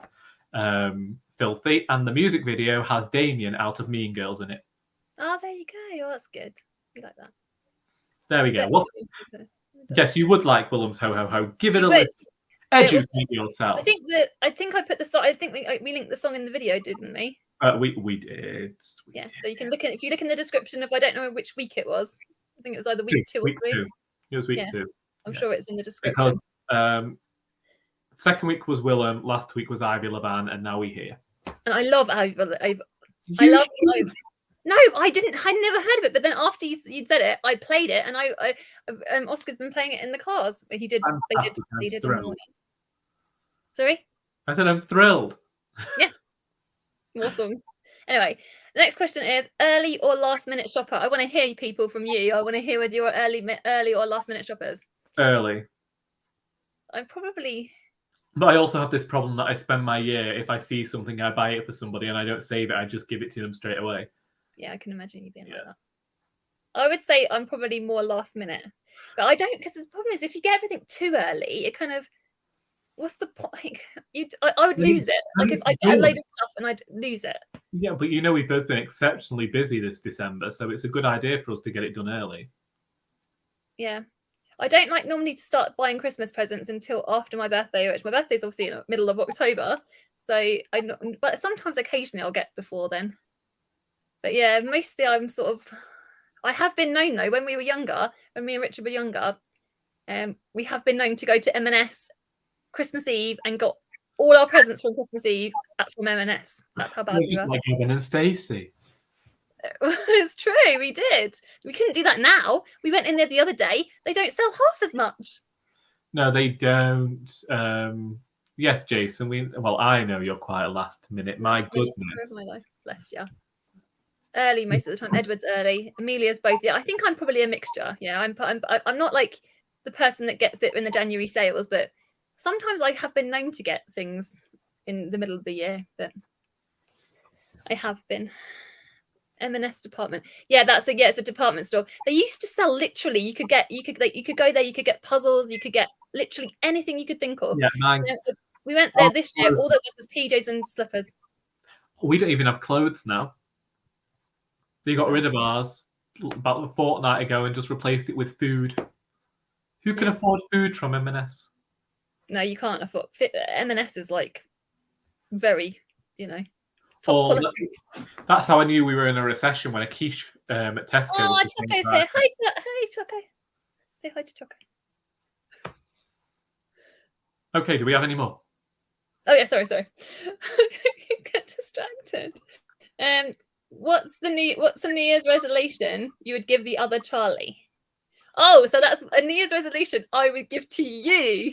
Okay. You see, I don't do New Year's resolutions, so. Well, I know you never do it, but that's not the point. That's not what we're saying. Okay. I got to actually have a think. What New Year's resolution would I give for you? I don't know. I want to hear what you guys would give. Tell us what your resolutions would be, or if you could think of any resolutions for us, what resolutions we should have, let us know. Let me think. I don't know. I should have really thought of these. I'll let you off scot-free because I don't make them, so I can't expect anybody else to make them either. No, You got to properly say something, Charlie. No, you have. Like, you don't have to wait until the new year to decide to better yourself as a human being. It's like all these fools will decide, you know what, I'm going to wait till January to start losing weight. You won't, love. You'll put on another stone, and then you'll be crying into a flaming baguette from Subway by 11:30. So no. I've got one. Go on then. I think you should not overcommit to everything. We should all take this on as well. Okay, yeah, but you could do that too. You could do that too. Yeah. That's fair. Because I worry about you, because Charlie's normally the one that volunteers for like the booktube prize, the this, the that, or this. You do tend to get a lot on your plate, don't you? I do. I do tend to take a lot on. So that would be my resolution for you. There you go. Okay. Not to do anything. I like that resolution. Let me read what you guys have got. It says I've got £40 vouchers from M&S from work, and I think I can afford a sandwich. Oh, bless you, Richard. I'm able to afford 2 sandwiches, yes. Oh, bless you. Yes, Edward, you could make regular content. Sally already has enough dog friends. My brother has 9 dogs, which she doesn't need anymore. Charlie B, to have a bubble bath with candles once a week. Oh, Jem, I love you, Jem. Does she actually take the candles into the water with her? No. Just have them floating around.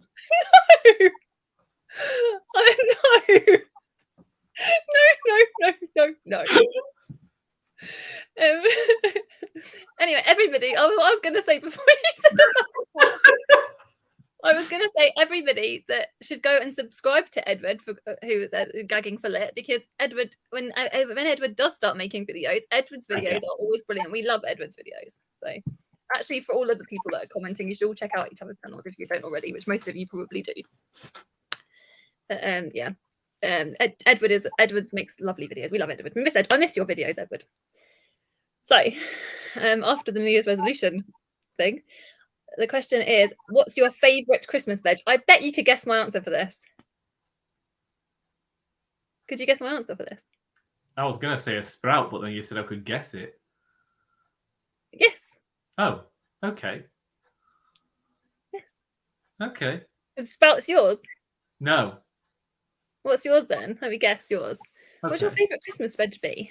Let me guess. It's only a vegetable. What? It's only a vegetable. There's not many of them. Okay, fine. Carrots. Oh, no, I ate carrots. Roast potatoes. Oh, they're good. But no, it's not an humble potato. It's a parsnip, love. Oh, I love parsnips. Parsnips is a strong game for Christmas. Yeah, parsnips. But I couldn't get rid of. Thank you, Gemma. Yeah, I couldn't get rid of my sprouts. Like my husband would want me to get rid of. So weird. I love sprouts. Oh my god, I love sprouts. That's such a weird thing to say. I couldn't get rid of it. It sounds like a disease when you say it like that. I didn't mean it like that. This is why I have to think a bit more before I speak. I just can't tell whether you're going for hemorrhoid cream for it or anti-dandruff. That's not your idea. Stop it. Yeah, sprouts all the way. Jennifer knows. Oh my god. I haven't got sprouts. I think I've got sprouts disease. Just take that clip. No, you're wrong. Sprouts are everything. I love sprouts, even though I did hurt myself. I cut my finger when I was cutting the sprouts the other day. It was very sore. It wasn't nice. Anyway, moving swiftly on. Okay, moving on. Do you get a stocking? Oh, suspenders as well, corset, the whole caboodle. Go walking down the high street with me, swinging me handbag. That's exactly. No, I don't have a stocking. I'm 30. You don't get a stocking, Charlie. No. Well, everyone in my house, we do stockings because obviously we used to do. Obviously, my children are a little bit older now, but it was a tradition that I do stockings for all of us, and so yeah, we all get a stocking. We still get stockings. Do any of you guys get stockings still? Let us know. Let us know in the comments below. Right, so let's read some of your comments. Richard says, "Oh, sprouts are the devil's playthings." Hi, Ange. Like I said, Fraser said, if you cook sprouts right, they're tasty. I agree with you. Exactly, yeah. All of us has a stocking, yeah. It's a struggle to even get my family to get up on Christmas morning. You need stockings, ever. Oh, actually, Jem, I'm in kind of the same territory as that. I'm lucky if my presents are wrapped. Oh, Jem. No, don't tell me that. There was once one of my friends, she grew up coming from a Jehovah's Witness family. And so when she'd never had a stocking before in her life. So me and my other friend, my close friend, we surprised her one year and we made her own stocking. That's what we did. Did she cry? She was very happy, yeah. Oh, well, that's all right then. We did it really thoughtfully as well. Well, there's Hans is here. Hello, Hans. Edward has 3, but leaves them empty just as decorations. He has a Grinch one, a Cadbury purple one, and what is it with you and Mariah Carey? My goodness. Fraser has the same one he had when he was a little kid. Choco's never Fraser. stockings. Richard's visualizing me in suspenders. I should warn him, it's pay-per-view. Kids do, and this is the first year me and the wife have had one, but we're confused who fills them. If you haven't wanted to fill a stocking by now, you've got a problem. And Jem says, I'm currently ass deep in wrapping the kids' stockings, though. They are a ball ache. Don't do it. It is difficult when you're the one that's doing the wrapping. Tell them that Santa has developed arthritis. Therefore, he can't wrap the presents this year, nor can he put it in the stockings. He's got cute little kids. Jem's got cute little kids. So 100%. Jem's like the best mom. So there you go. That's fine. I'm just trying to help her here to get away with it. No, it. she's not going to say that stuff, Charlie. Fine. Good evening, Hans. So Hans says we don't use stockings in the Netherlands. What do you use instead? What are your Christmas traditions in the Netherlands? Please tell us. We want to know if you want to share. If you please want to share with us, you don't have to, obviously. Moving. And tell us all. The rest of you guys, tell us some of your Christmas traditions. I want to hear about that too. The arthritis was for the kids behaving poorly that one time. What? I wouldn't say it was the kids behaving poorly. I would say it's little Rudy. I love Rudy, but I heard a story about Rudy this week. Jem, you can tell us if you want to. You don't have to, seriously. You don't have to. There's a story about which I'm not going to say. Anyway, Jem can say if she wants to in the comments. Right. Next one is, when do you open presents? Okay, so my father used to get us up at about 4 o'clock in the morning, between 4 and 6. 4 and 6 in the morning? To open presents. Why? Because he was excited. And then last year was the first year where we didn't get up early to do them because my sister moved out. So now we have to wait until she turns up on Christmas Day, whatever time that's going to be. And we get to open them then because we've got to wait for her. Everything stops for her. Oh, that's really cute, though. I like that. Jem, I'm going to the chat now. I've got. There's Amelia, stockings are not a thing in Austria either, but Christmas is on the 24th. And Hans have presents at Sinterklaas, which is on December the 5th.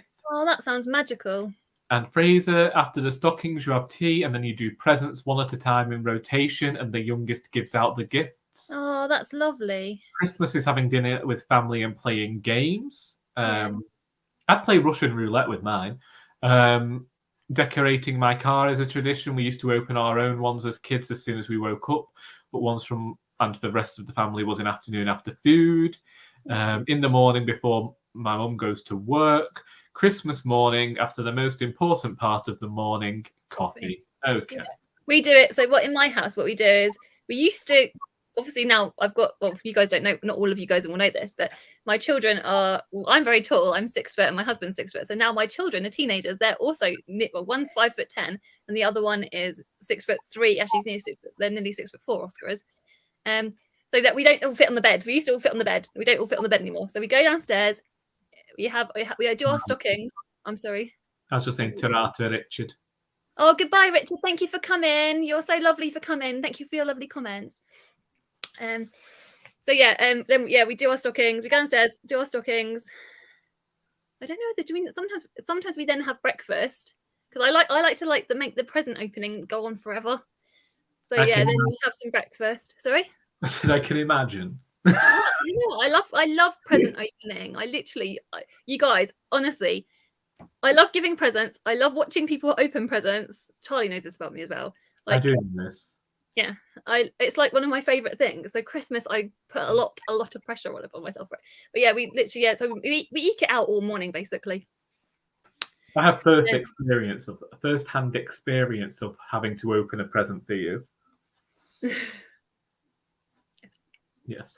So should we show Jem's picture, Jem's story? Jem, you typed the story about the exclamation for this in the comments. Jem from Jem of Books. Bless her the other day. She had a little thing with Rudy. Bless. I'll put it over. Jem, you explain this picture. Oh, you go. Jem, you explain what happened with Rudy and the Christmas lights. Because I think I've just realised something. I don't know, but I just want to see whether I was correct. Because I'll do it. Oh, there we go. I was correct. We could do this all the time. Oh, yay! I'm sorry to everybody else that I didn't realise this until nearly 2 hours in. My grandparents open all presents Christmas Eve too, but that's a French tradition, and my mum is first generation immigrant, so maybe that's why it switched. And we are opening presents on Christmas Eve. Oh, that's lovely, Amelia. That's so exciting. That's only tomorrow. It's day after tomorrow, so it's only a couple of days away. Something tells me Rudy was trouble. Oh, that's nice. Amelia says definitely is. Yeah, Rudy was in trouble. Rudy was in trouble. His boyfriend is from Germany. They give presents on Christmas Eve. And here we have from Jem. Rudy is a prat. I don't think it needs too much explanation. He was hiding under the tree and then ran across the room with the lights tangled round his lanky legs. Oh, little Rudy, I was really worried about him. When Jem told me, I was like, what happened? Was Rudy okay? And Jem was like, yeah, he's fine. But yeah, oh, bless you. Bless little Rudy. Okay, so that's all these things about comments too late into the video. We'll get you next time.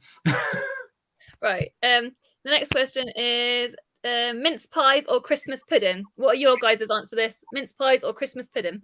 Christmas pudding. Wrong, mince pies. I'll bet. Mince pies or Christmas puddings? What are your answers? Mine is definitely mince pies. I love a good mince pie. I love making a home mince. Take the bells out and walking around saying shame, shame, shame. Oh God, Fraser! No, you can't do that to poor Rudy. It's not Game of Thrones. Oh my God! A lot of love for puddings. We've got Choco says pudding. Edward says mince pies. I'm completely with you, Edward. Jennifer says puddings. Jason, mince pies. I don't have either of those, but I like a berry light cake thing. Okay, that sounds cool. I made some fruit cake today. Ice cream here. I'm allergic to ice cream. So there you go. Do you have custard or your ice cream as well? And that's another thing. Are you custard or ice cream people? Custard. Yeah. It's winter. Custard. Ice cream sounds good. The kids out early in a sugar coma. Rudy would legitimately try to eat the shame bells. Ice cream, that'd be good. Knock the kids out early in a sugar coma. Very strategic. That is a very good strategy. I know you don't have to worry about a sugar coma either. I just give them alcohol. No, Charlie. Why not? Right, people. This is what I mean. This is why I edit. There's nothing wrong with just giving them like a... No, there is. 3 tablespoons of rum just so that you can get the dinner. Fine. I've got... Oh, no, you're not even going to. Right, okay. Right, the next one is rate your present wrapping skills out of 10. Custard. Custard regardless. Yeah, custard. I'm custard all the way, people. Which Charlie are you saying that to, Jason? I don't know what. Yes, but the alcohol, I'm guessing. Right. So yeah. So rate your present wrapping skills out of 10. What are your present wrapping skills like, people? I want to hear it in the comments. Charlie, you tell me too. Oh, I'll go with a 7. Because, you start out, everything's got to be perfect. And then once you've wrapped several things, you're like, do you know what? I don't really like people that much. So they'll get what they're given. I was going to say, I start out and I'm going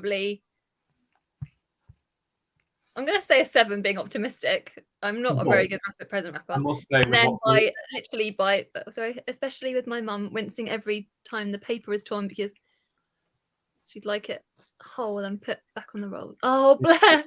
I have become this person. Have you? I've started.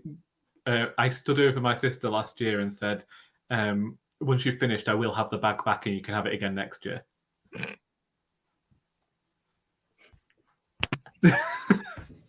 Yeah. I'm going to give myself a 5 out of 10 for wrapping because I start off and I'm like a 7 or an 8. I try and put a little bit of effort in. But like I said, I get I don't mean to say this to sound like I'm being thingy, but I do get a lot of presents for the people that I love. So therefore, there's too many presents to wrap. So therefore, I start off good. By the end, I'm sorry. Therefore, if you've received nothing of Charlie this year, she cannot stand you.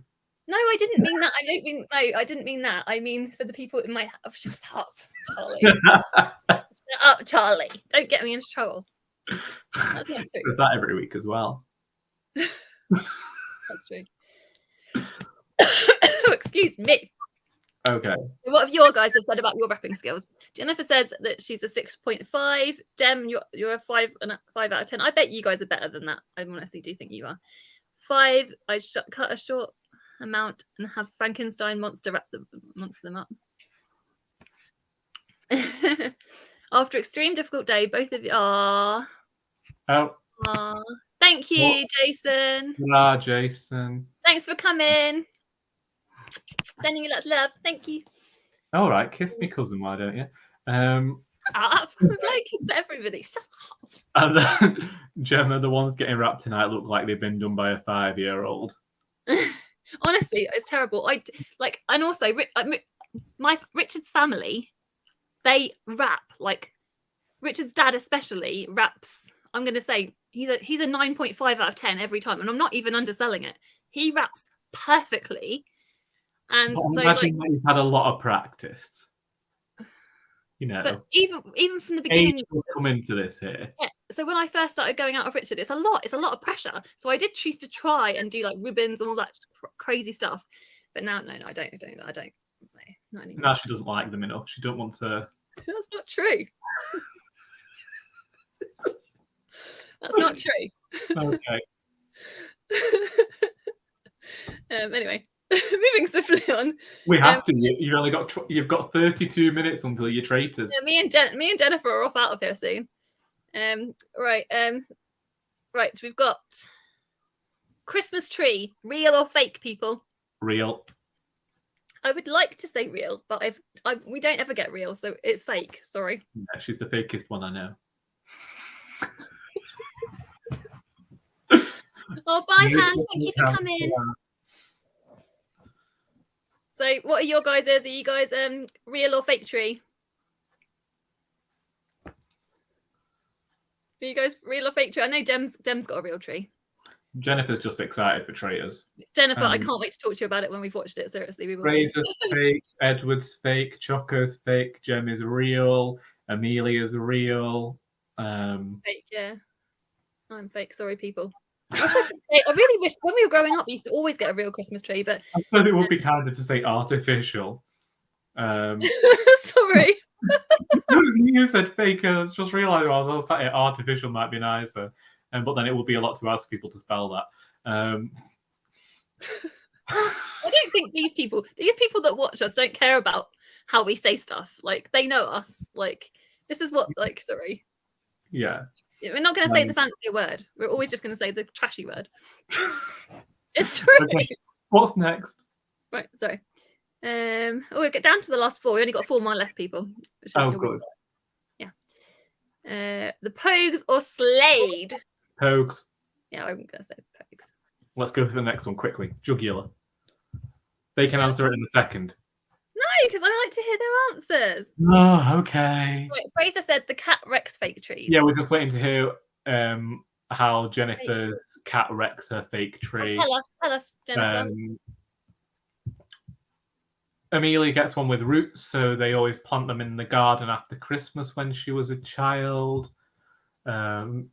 Jennifer, she'd wreck it either way, but yeah, it's ruined. Jem and Edward both go for the Pogues. Yeah, Pogues. It's got to be Pogues. Amelia says the Pogues. I think everyone said the Pogues. I think that's a unanimous account. Of course. Are you Love Actually or The Holiday, or you can give an answer and say neither if you really don't like either of those. I'd say The Holiday because we do watch it regularly. Although I watch both of them regularly. What would I pick? I think probably The Holiday. Actually, I do think The Holiday, and I'm not just saying that. I always watch The Holiday. I go to The Holiday before I go to the Love Actually. But yeah. No, Love Actually. Martine McCutcheon thought she was going to get her big break, but she just didn't. Don't say that. That's sad. But true. No, but I love Martine McCutcheon as well. But I think the holiday is slightly more heartwarming, isn't it? Do you think it's is it? Yeah. I don't have a heart. But you also, I feel like you've got the cozy cottage in The Holiday. So you have. And the dog. You've got the dog, haven't you? It's been a while. It's been a while since I saw it. Okay, what are you guys saying? What is wrong with you two? What do you mean? Just Love Actually? You said Love Actually. No, I'm sorry. I do love Love Actually, but the holiday. Like, if I had to pick one to rewatch right this second, I'm going to say The Holiday. I'm not going to apologise for having taste. Whatever. Say that to the people that are watching it. The Holiday. Jack Black is too annoying. Oh no, I love Jack Black. Oh, I don't like Jack Black, but I can watch this film. I can stomach it. Sorry, my daughter's just come in. You carry on talking, Charlie. I haven't got much to say. Oh, sorry. All the questions. What do you mean? You just read what they are saying. Oh, you mean this one? Okay. Let's go from the bottom then. I like both, but Love Actually just for sentimental reasons, like Joni Mitchell being featured in that funny old guy co-opting a song for Christmas. I'll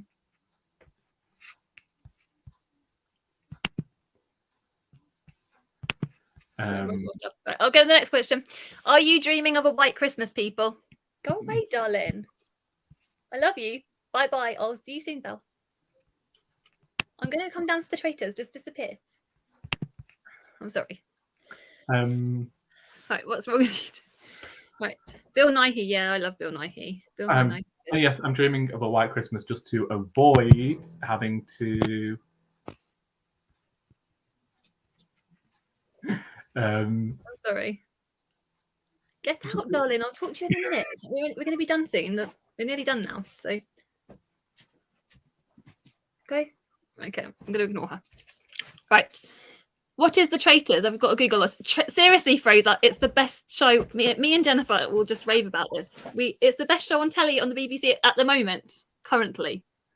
I've got to be careful as I say this because it's not the best show ever because we love Doctor Who. Oh, Jem's saying hi to you, darling.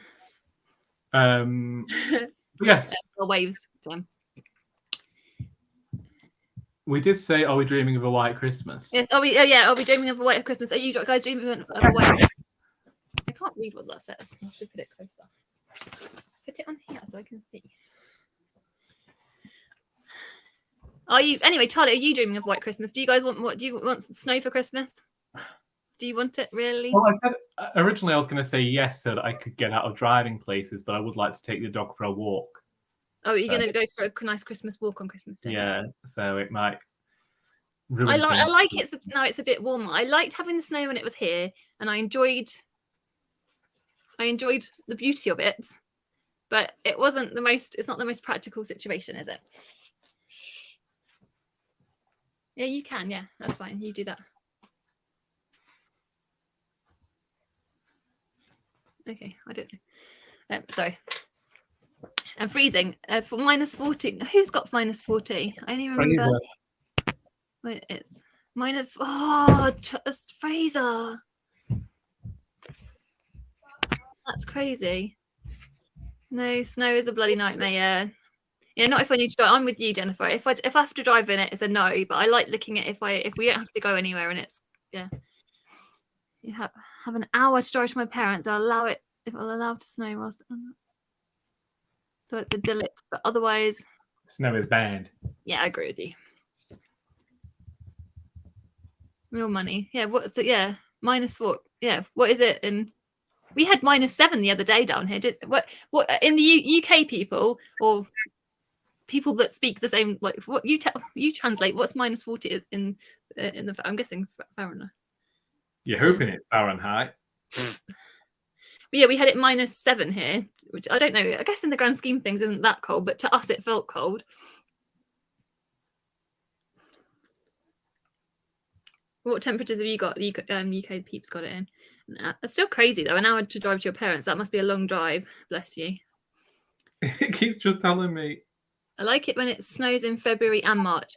Yeah, I guess because there's not as much. If it's in February and March, it's kind of there's less pressure on those months, is it? So it's kind of you can kind of treat it a little bit more fun, can't you? Look, we've got one more question, Charlie, and I think you know what the question is. What is it? -40F. Yeah, it's very, very cold. Oh, well, anyway, Fraser, that's awful. I don't know how you guys cope with that. That's mad. The question we've got is, what would Harold get Doris for Christmas? But you guys can answer. Say, what's a present you'd like for Christmas? That's what you can say. And we should also say that Harold is the narrator of my R. Doris books, and I think he'd be really stupid and get Doris something like face cream.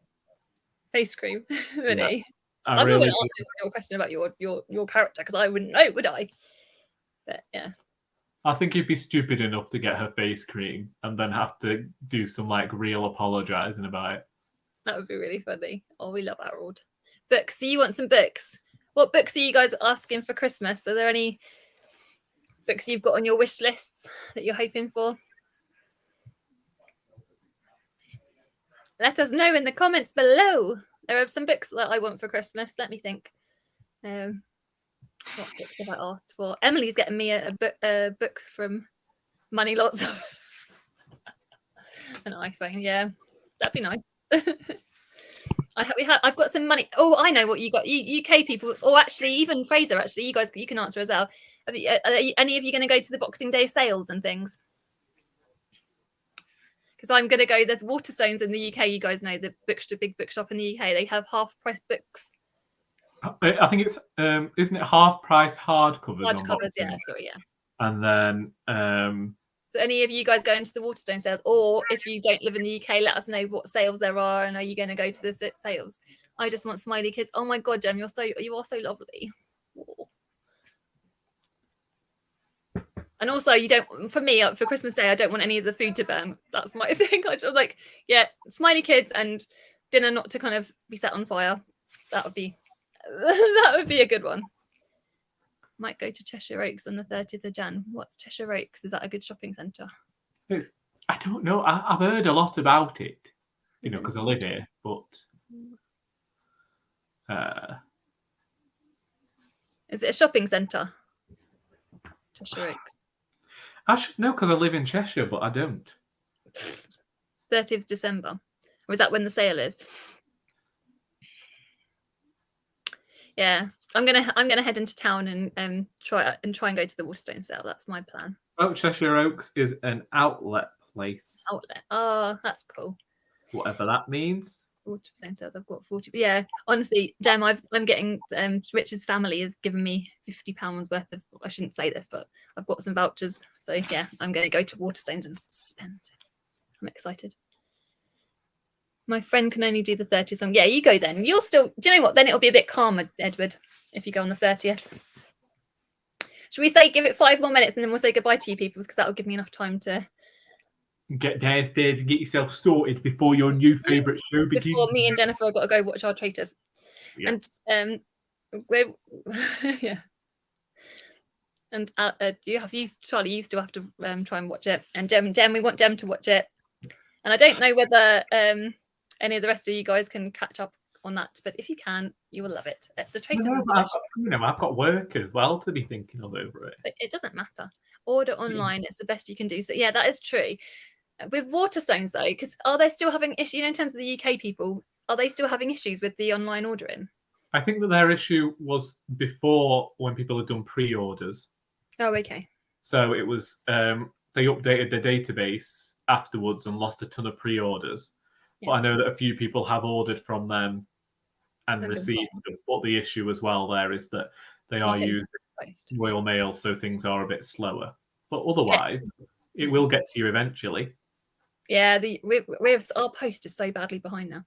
Yeah, Fraser. So what it is it's a reality. It's a show on the BBC, which the BBC don't normally do reality, like proper good reality shows, and it's got a prize fund. And normally, again, the BBC don't normally get a prize fund on the BBC, do you, Charlie? You don't. And Look so, at Drag Race UK. yeah, and I'm hoping that maybe will this instigate a prize fund for the UK drag people? Of course not. Well, they should. They're being ripped off. Yeah, that's a whole other thing. So basically, it's a show where at the beginning of the very, very, very first episode, Claudia walks around. There's 22 people that come into the show, and they don't know each other. They've arrived on this train in a castle in the Scottish Highlands, and they are interviewed by Claudia whether they want to be a traitor or whether they don't want to be. And this is all done in secret.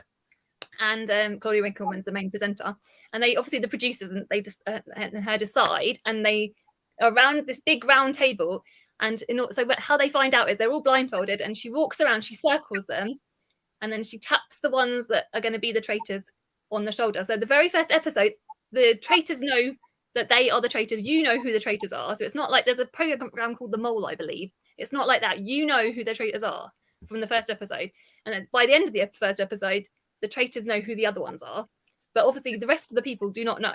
So they've got to try and build up a prize fund by doing loads of like fun activities, and also at the end of the day they have to try and kick out the traitor. And at the end of after that, the traitors go off and they murder people. So yeah, the idea is that you've got to get to the end of the show. If there are still traitors in the show in the last episode, the traitors win the money. That's the premise. I heard so much about the traitors. Can't watch it over here. Same for White Lotus. Oh, bless you. Yeah, castles. Honestly, and the actual show, it's so beautiful. Like the setting is so gorgeous. So it's beautiful to watch. They murder people, not really though. To be clear, they don't actually murder people. They get a note. I would have watched it a lot faster if there were actually murder. They get a note written from the traitors saying that they've been murdered. That was one of the best things about Dragula, was the different ways they killed them at the end of every episode. But it's the best show. And, like, there's so many people. It's a really big hit. I think it's the biggest hit for the BBC in years. It's true. You should highlight that comment. Stakes have never been higher for the public. Either traitor or die. It's just brilliant. It's a really good show. So yeah. Are you guys excited for Christmas? Thank you guys so much for coming to watch mine and Charlie's show. You got any more thoughts, Charlie? Well, I think that this has been a brilliant evocation for people of just how much Charlie and I can ramble and how great it is for you lot that we managed to edit these things down. We've actually managed to pare ourselves back a fair bit this evening, and I am incredibly proud of us. We hope that our Christmas cracker has been the festive content that you needed this December. Feel free to come back and watch this joy all over again whenever you fancy it. Congratulations to Fraser for winning the books. And thank you for Fraser. Do get in touch with me and let me know the address to get them sent to. And yes, we hope that you have an absolutely fantastic, most wondrous Christmas. Yeah, we have the best Christmas. And even if you don't celebrate, we hope that you have a wondrous Sunday / Christmas Eve. You guys are so brilliant. Thank you so much for watching and commenting and just being amazing. You guys are the best, honestly. I hope you have the best Christmases, everybody. Because until next time, that is all.